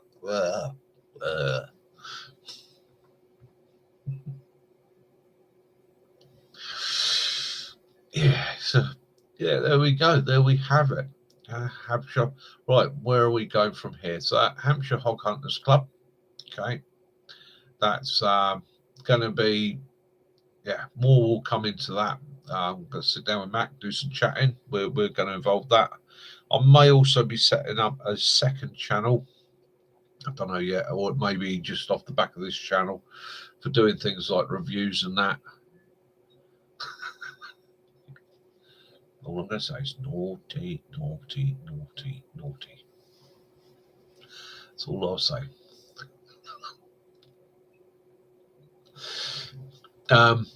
Yeah, what would you guys like to see? Where would you like it to go? There is going to be a bit more survival stuff, and again, motors getting sorted shortly, so that's going to be getting out. The weather's with us. We're going to be doing one of the videos I want to do is a river-based video, environment, water, fishing. Okay, fishing in the wild. I even am tempted to go back to my childhood and make the old stick fishing rod and have a go with that, see what we can come up with. I'm still in the process of sorting out a date later in the year for an overnighter for you guys that want to come down and join me. Firelighting in the rain, okay? You want to see firelighting in the rain? Okie doke, not a problem. We can do that. Wet weather firelighting. Give me bugger, you bugger, you bugger. Yeah, but we'll do that. Again, it's appropriate. We're a survival channel, so we want to cover all things survival kits, survival knowledge, and share it with people. Okay, we can do that. And I'll tell you what we'll do. I'll do firelighting in the rain, and we'll also do firelighting in the snow.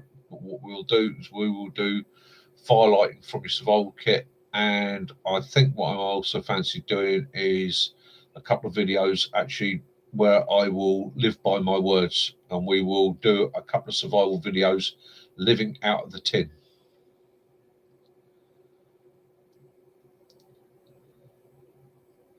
Yeah, it is a good skill to have for some of you guys. But I'm also going to do a couple of videos living out the tin. These survival tins and the personal survival tins. You know, I'm always spouting on that you ought to have one, you ought to be able to use it, you ought to know what's in it. So we'll also do a couple of videos using those where I will spend a period of time just off the back of that without any other resources. If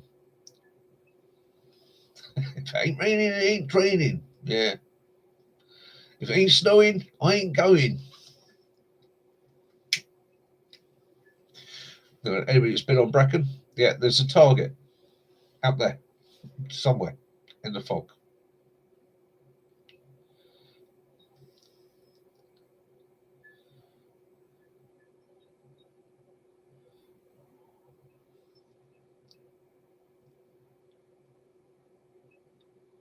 Yeah, some of the California forest fires, I was, which, God, it's hellacious. Do you know what? It's after experiencing it in the military, Heathland fires. Now, I'd seen moorland fires, controlled fires over the years, but after having multiple acres of heathland go up on a training area and seeing that go, I'm very nearly losing my own life to it. Yeah, wildfire. It gives me the willies. For those of you that are American or from anywhere else in the world, giving you the willies. It's an English term for nothing else, please.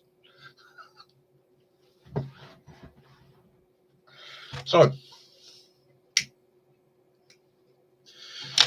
it's 1:38, an hour and 38 minutes.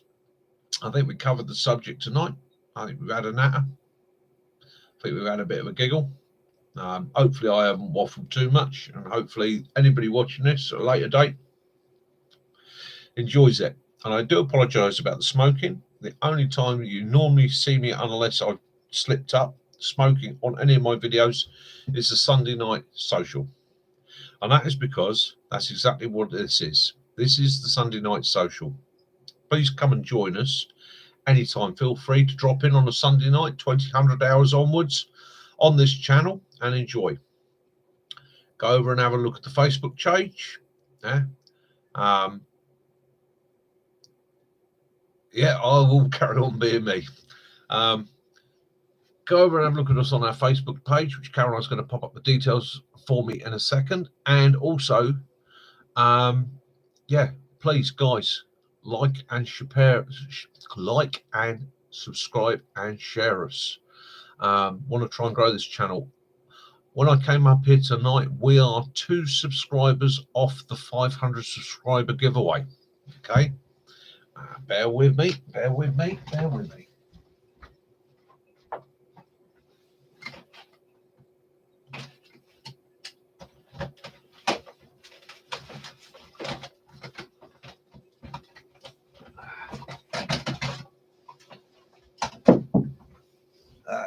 It's the only problem with doing a live chat, you can't edit it. Okay, so 500 subscriber giveaway. There is a full cook set, including gas stove, very similar to the MSR stove.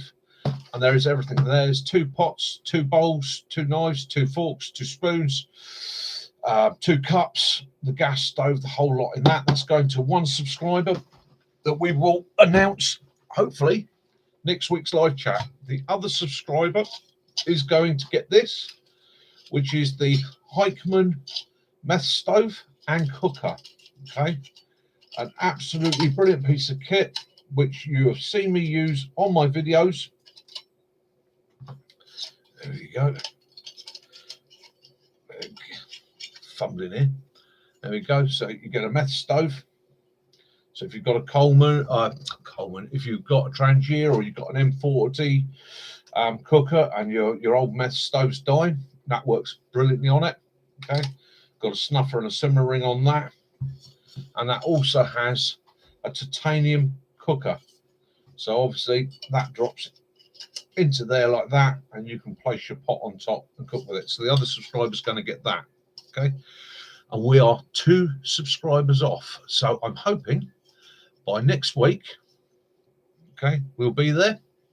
What we'll do, we will select 2 names out of a hat from the subscriber count, and those will go out. Okay, and that's just by way of a thank you to you guys, okay, for joining me on my travel with the channel. I really appreciate it.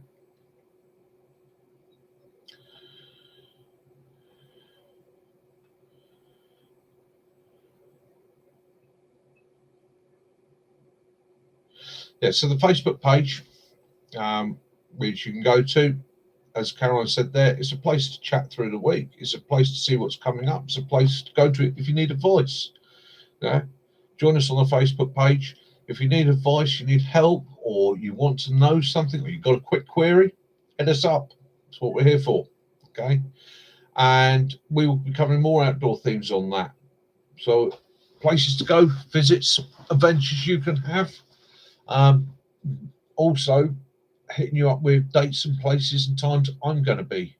So if I'm coming up to, say, the Midlands and I'm coming up to do a video up there, yeah, I'll let you know. And then if you want to come out, say hi, have a cup of tea, put your face up on the video, give everybody a wave. Hi, Mum. Yeah, by all means, join us. You know, it's what it's about. I want to share this. I want to make it fun and interesting for people. So again, guys, please like, subscribe, share, comment. Okay, that's important to me.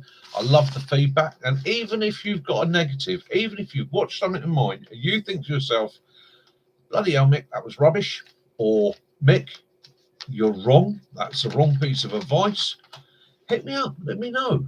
Okay, constantly learning. No advice is negative, it's down to how it's put. If you're rude and impolite, no, I'm just going to block you. But if you're polite and you're friendly and you say, mate, got that wrong, okay, hit me up. Because I would rather be told I'm wrong, right, than do my research and suddenly find, yeah, I am wrong, and correct it, than walk along in the shadow of ignorance. Okay, you never stop learning. Ideas and techniques never stop evolving. Okay, so, yeah, it would be you, Sam. It would be you, Foxy Lady. Give him one of them from me, and I'll buy you a bar of chocolate.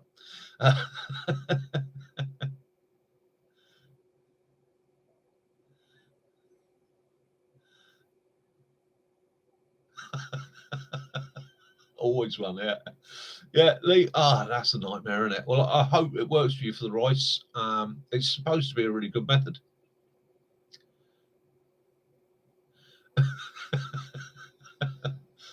So, yeah, and that's what it's all about. That's what it's all about, is sharing. Sam, my friend, as I said to you before, talked about earlier on, life is full of challenges. Don't disappear, mate. All right? Put your angry head on. Put your fighting head on. All right? Every journey starts with a single step. Every single journey has its moments where you have to climb. Okay? The climb is often a hard slog. It's often full of doubt. It's often full of concerns. But eventually, you will always make it to the peak. Okay? And when you stood at the peak, looking out over that glorious view, looking at what you've achieved to get there, that's what it's worth it. So don't let it put you off. Don't let it put you down. Don't let it bother you. Get up, dust yourself down, mate. Yeah, you've got everybody on here. You've got their backing, okay, and do it. I know you can. Okay. Don't make me come up there.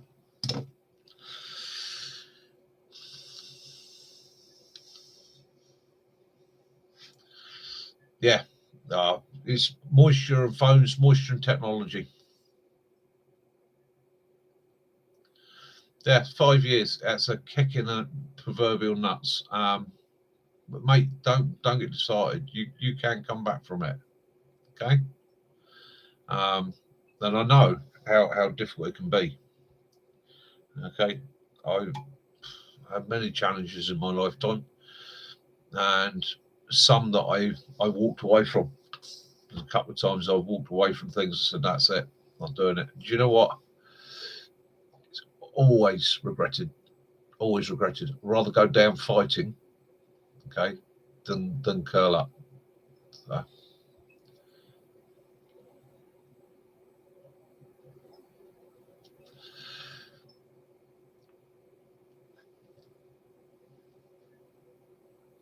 Yeah, I would, Sam. Basically, what I'd do, Sam, write it off.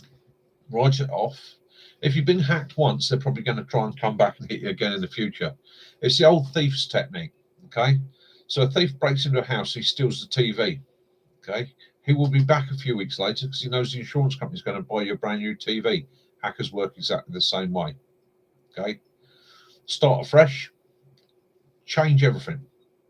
Change your passwords, change your details, change everything that you can change. Don't give them a trail to where you were or where you are now, and start a new channel. Go with it.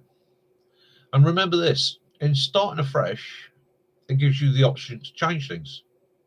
Okay, gives you the option to change your name, gives you changed option to change your style, gives you the option to change your format. Sit down with your good lady, have a think about it, have a laugh about it, have a cup of tea, get excited about it. Okay, run with it. Run with it. Exactly that, Lee. Exactly that. No, right.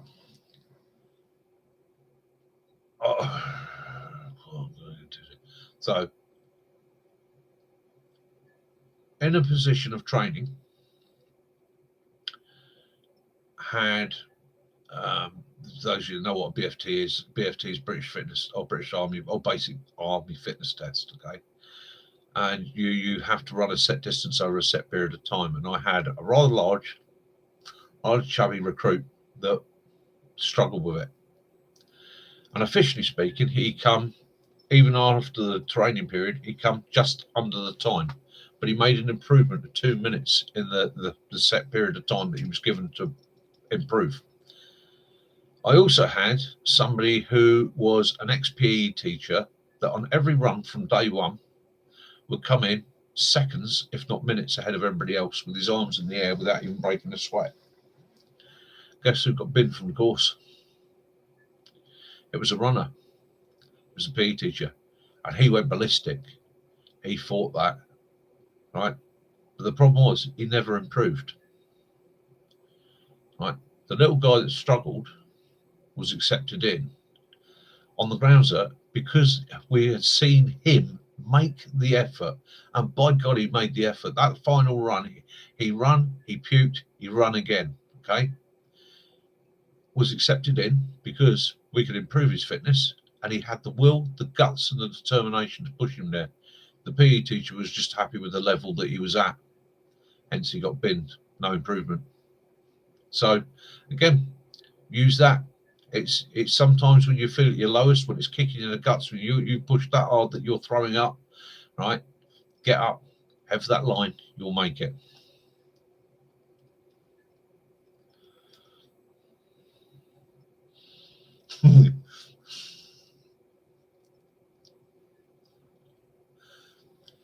Lee, you obviously know your stuff that way. Maybe you and Sam could swap details, have a natter, mate. Yeah? Maybe you can give him some tips.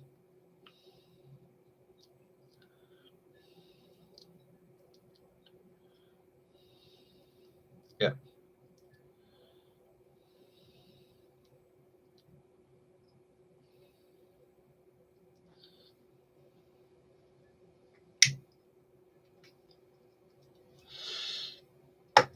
Yeah. Because Sam, I love your videos. I love your character. I love your personality. I'd like to see more of your misses on the videos. Okay. But no, not like that either. You know, it's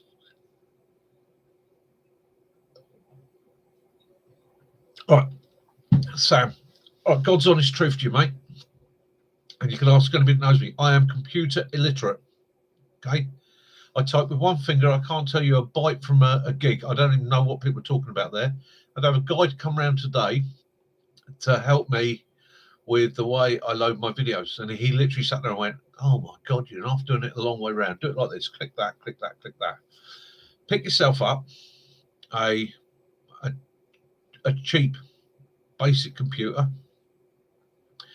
Go with that. Honestly, mate, you won't look back. I did it back in November, and I sat here the first couple of days just like, how the hell does this work? Okay, I can give you a list of free. All my videos are made on Clipchamp. That's free to use. Okay, it's on Microsoft. It's a Windows program. It's free to use. Okay. Initially, when you look at it, you'll go, holy hell, that looks confusing. Play with it. You can't break it, and it does work. Okay. And I guarantee you, within a couple of videos, you'll be sitting there going, hello, it's not that bad.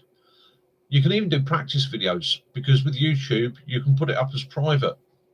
Put it up as private, have a look at it, see what you think of it, delete it if you want to.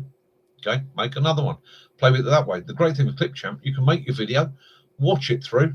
God, that was pants. I'll maybe do it like this and play with it. It takes time and effort, but eventually you'll be making videos. And on my videos, I look at some other people's editing and how they format their videos, and I sit there having my jaw drop going, but it's all a learning curve. They didn't know how to do that when they first started out. The other thing is, I believe, and I may be wrong, it's easier to keep your PC secure than it is a phone.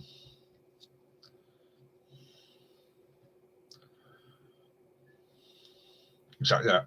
Exactly that. Lee, that's what it's about. We're a family. Right? Hampshire Hog Hunters are a group of people, share knowledge, might not always be bushcraft.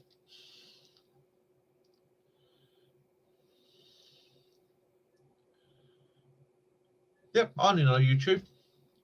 Right, so Kaz looks after Facebook. Why? I can't do Facebook. I can't even get into Facebook Messenger.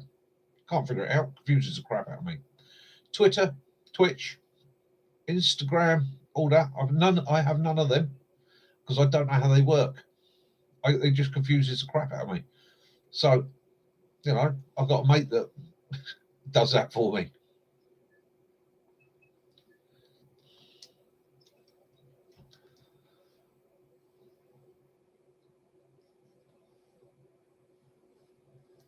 Don't feel down, disappointed. You can get it. You can do it.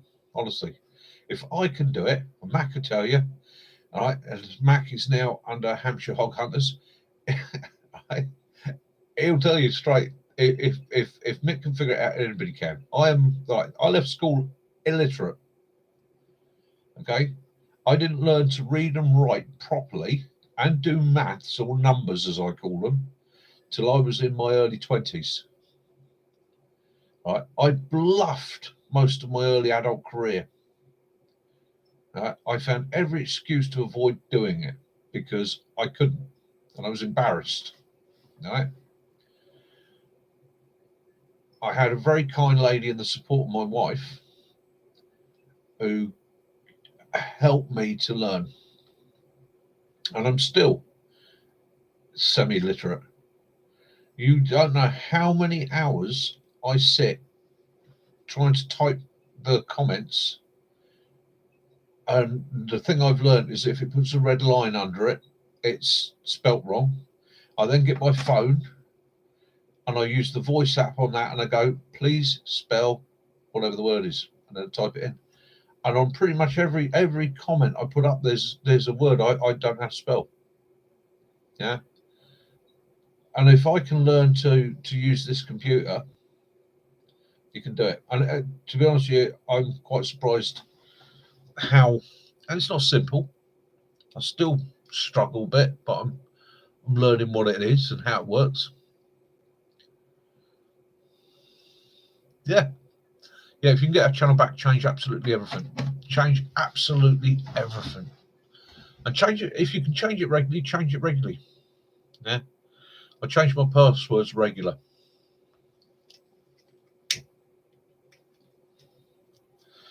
It's basic OPSEC, okay? Operational security. Change your information on a regular basis, make it hard for anybody to track you down.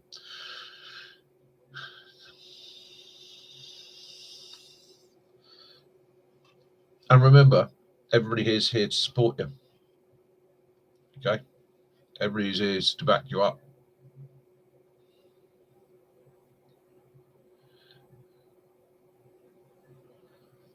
Yeah, and Sam, if you've got a mate that's a computer geek, yeah, go to him. Go to him. Right? Maybe even, as I've done with people in the past, do a skill swap. Get him to come along, help you set that up, and in return, you might go out and teach him a firelighting technique, or you might teach him a survival technique, or a shelter technique, or take him out for an overnighter as a thank you. Okay. The lad that's helped me with my computer, he's a neighbour. He's absolutely brilliant. It's what he does for a living. He's given me all the advice and the help. And what's it cost me? It cost me a couple of bottles of beer, a bit of advice. Right? Simple as.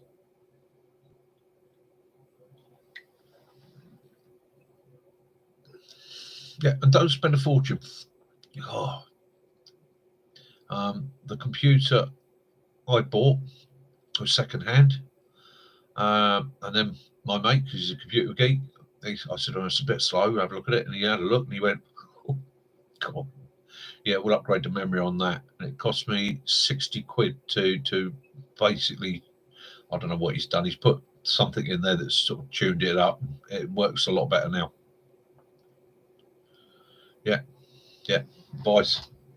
One of the things in this world, isn't it? It's quite, sometimes it can be quite difficult to say to somebody, you feel embarrassed, so you don't know, but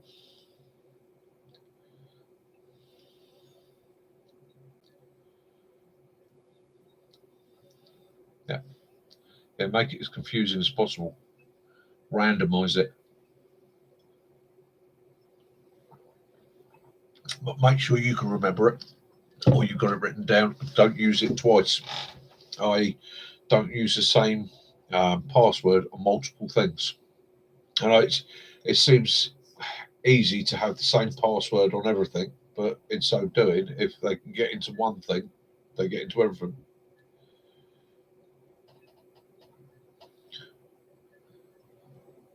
Don't panic about it. Don't panic about it, mate. It's not a biggie. Not a biggie. All right.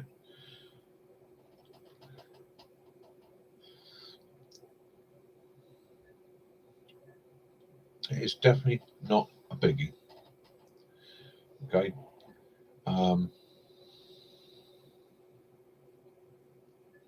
yeah, one password for everything. Yeah, that's definitely the wrong way to go, mate. Multiple passwords. I got to talk about passwords. I used to work with a guy in the MOD who's a bit of a practical joker, and his favourite thing, right, was to get onto people's phones. He'd get your phone, and he'd send obscure messages to people via text in other departments and things like that. Thought it was hilarious, you know. And of course, they then come marching down to your office. Oh, the bloody hell, you saying that? And I got fed up with it. And I spoke to one of my corporals there, and I said, what the fuck is sorting out? And he said, well, next time he's left his phone somewhere, give me a shout. So I gave the lad a shout one lunchtime, so he's left his phone on the desk.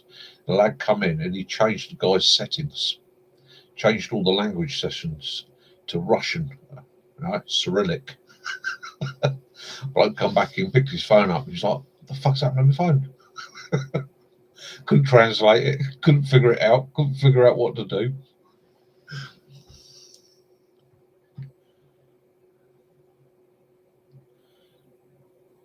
Yeah. Yeah, exactly that, mate.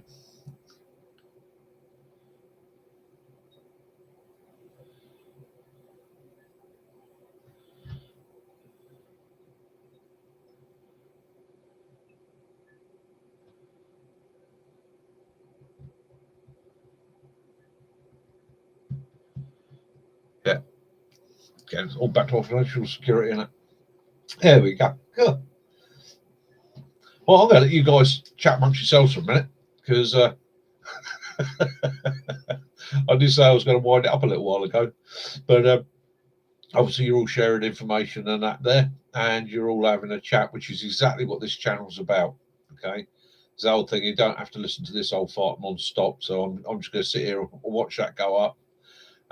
Give it another 5-10 minutes. But what I will say to you guys now is good night. God bless. May all gods go with you. Love those you do. Forgive those you don't. And as ever, peace and light be upon you all. Have an absolutely awesome week. Right? All goes your way. The weather's looking better. My car's going to get fixed. I'm getting all excited and happy. Things are growing, getting better. 2 subscribers off the 500, so that'll get announced next week. Right? All my friends out there, all you guys on that list, thank you so very much. You make me feel blessed. Okay? Guys, if you haven't swapped information with one another, find a way, swap information with one another, stay in contact with one another. Sam, I'm here, mate. If you ever need to reach out, reach out. Okay, you got my phone number. You need to give me a ring. Give me a ring. It's not a problem. Okay? You ever get to the point where you're feeling a bit down or a bit fed up or a bit put on by it? You want to chat? Not a problem. I can't do anything miraculous, but I'm always here to listen, mate. And might be able to point you in the right direction. Thank you very much, guys. Thank you very, very much. And as they keep telling me, I've got to say, like, subscribe, share, ring that notification bell for future videos. Whoa, Josh has subscribed me. 1 subscriber to go. Woo! Yeah, well, I'm going to be knocking out some shorts this week, and I'm really, really hoping car gets fixed. Get out and do a video, and sneaky preview. Yeah, later this year, a lot later this year. It's a fair way off. Going to Scotland. Going to be doing a Scotland video, but more on that to come. I'm going up for the haggis hunt. I'm going up for the opening day. I'm going up to a magnificent part of Scotland and get shown around, and yeah, hoping to do some great videos up there.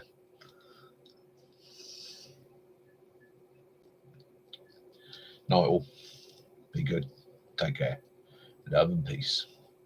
Oh, and by the way, the beard's getting there. Yeah, the wonky face is slowly getting hidden. It's made me feel a little bit more comfortable. So eventually I will be facing the camera straight on and not looking at it from the side.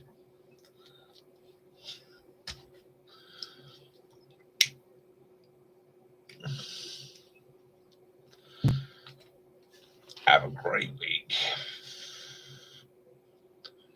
And again, we got the Facebook. So if you guys want to join us on that, join us on that. And then if you want to contact one another, share ideas, information, tales, stories.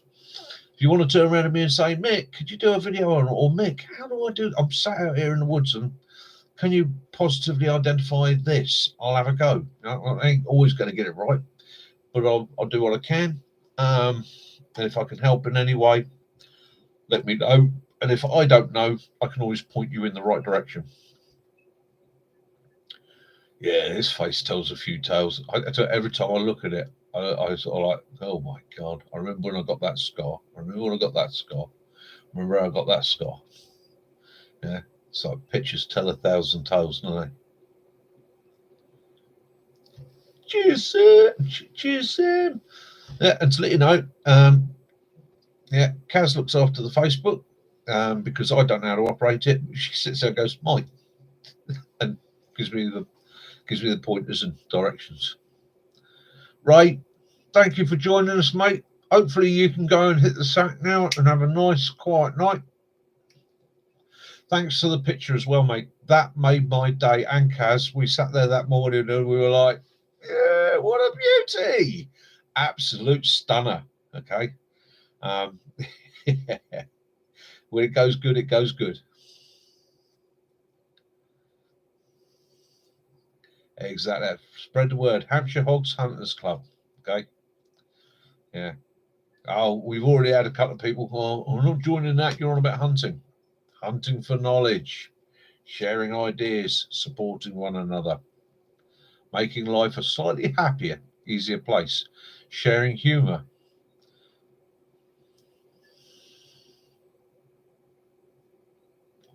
Exactly that. Now, in the future, hopefully there's some merch to come. And we're looking at ideas on that. Fools.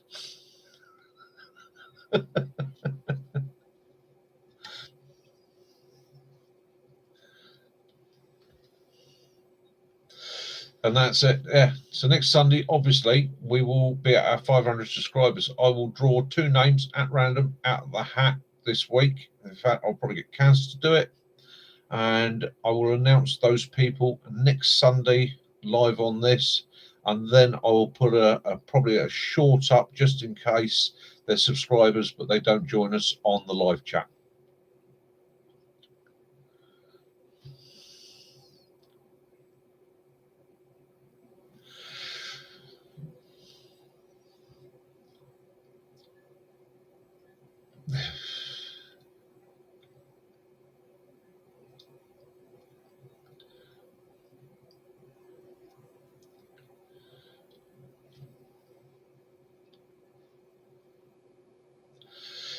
Yeah.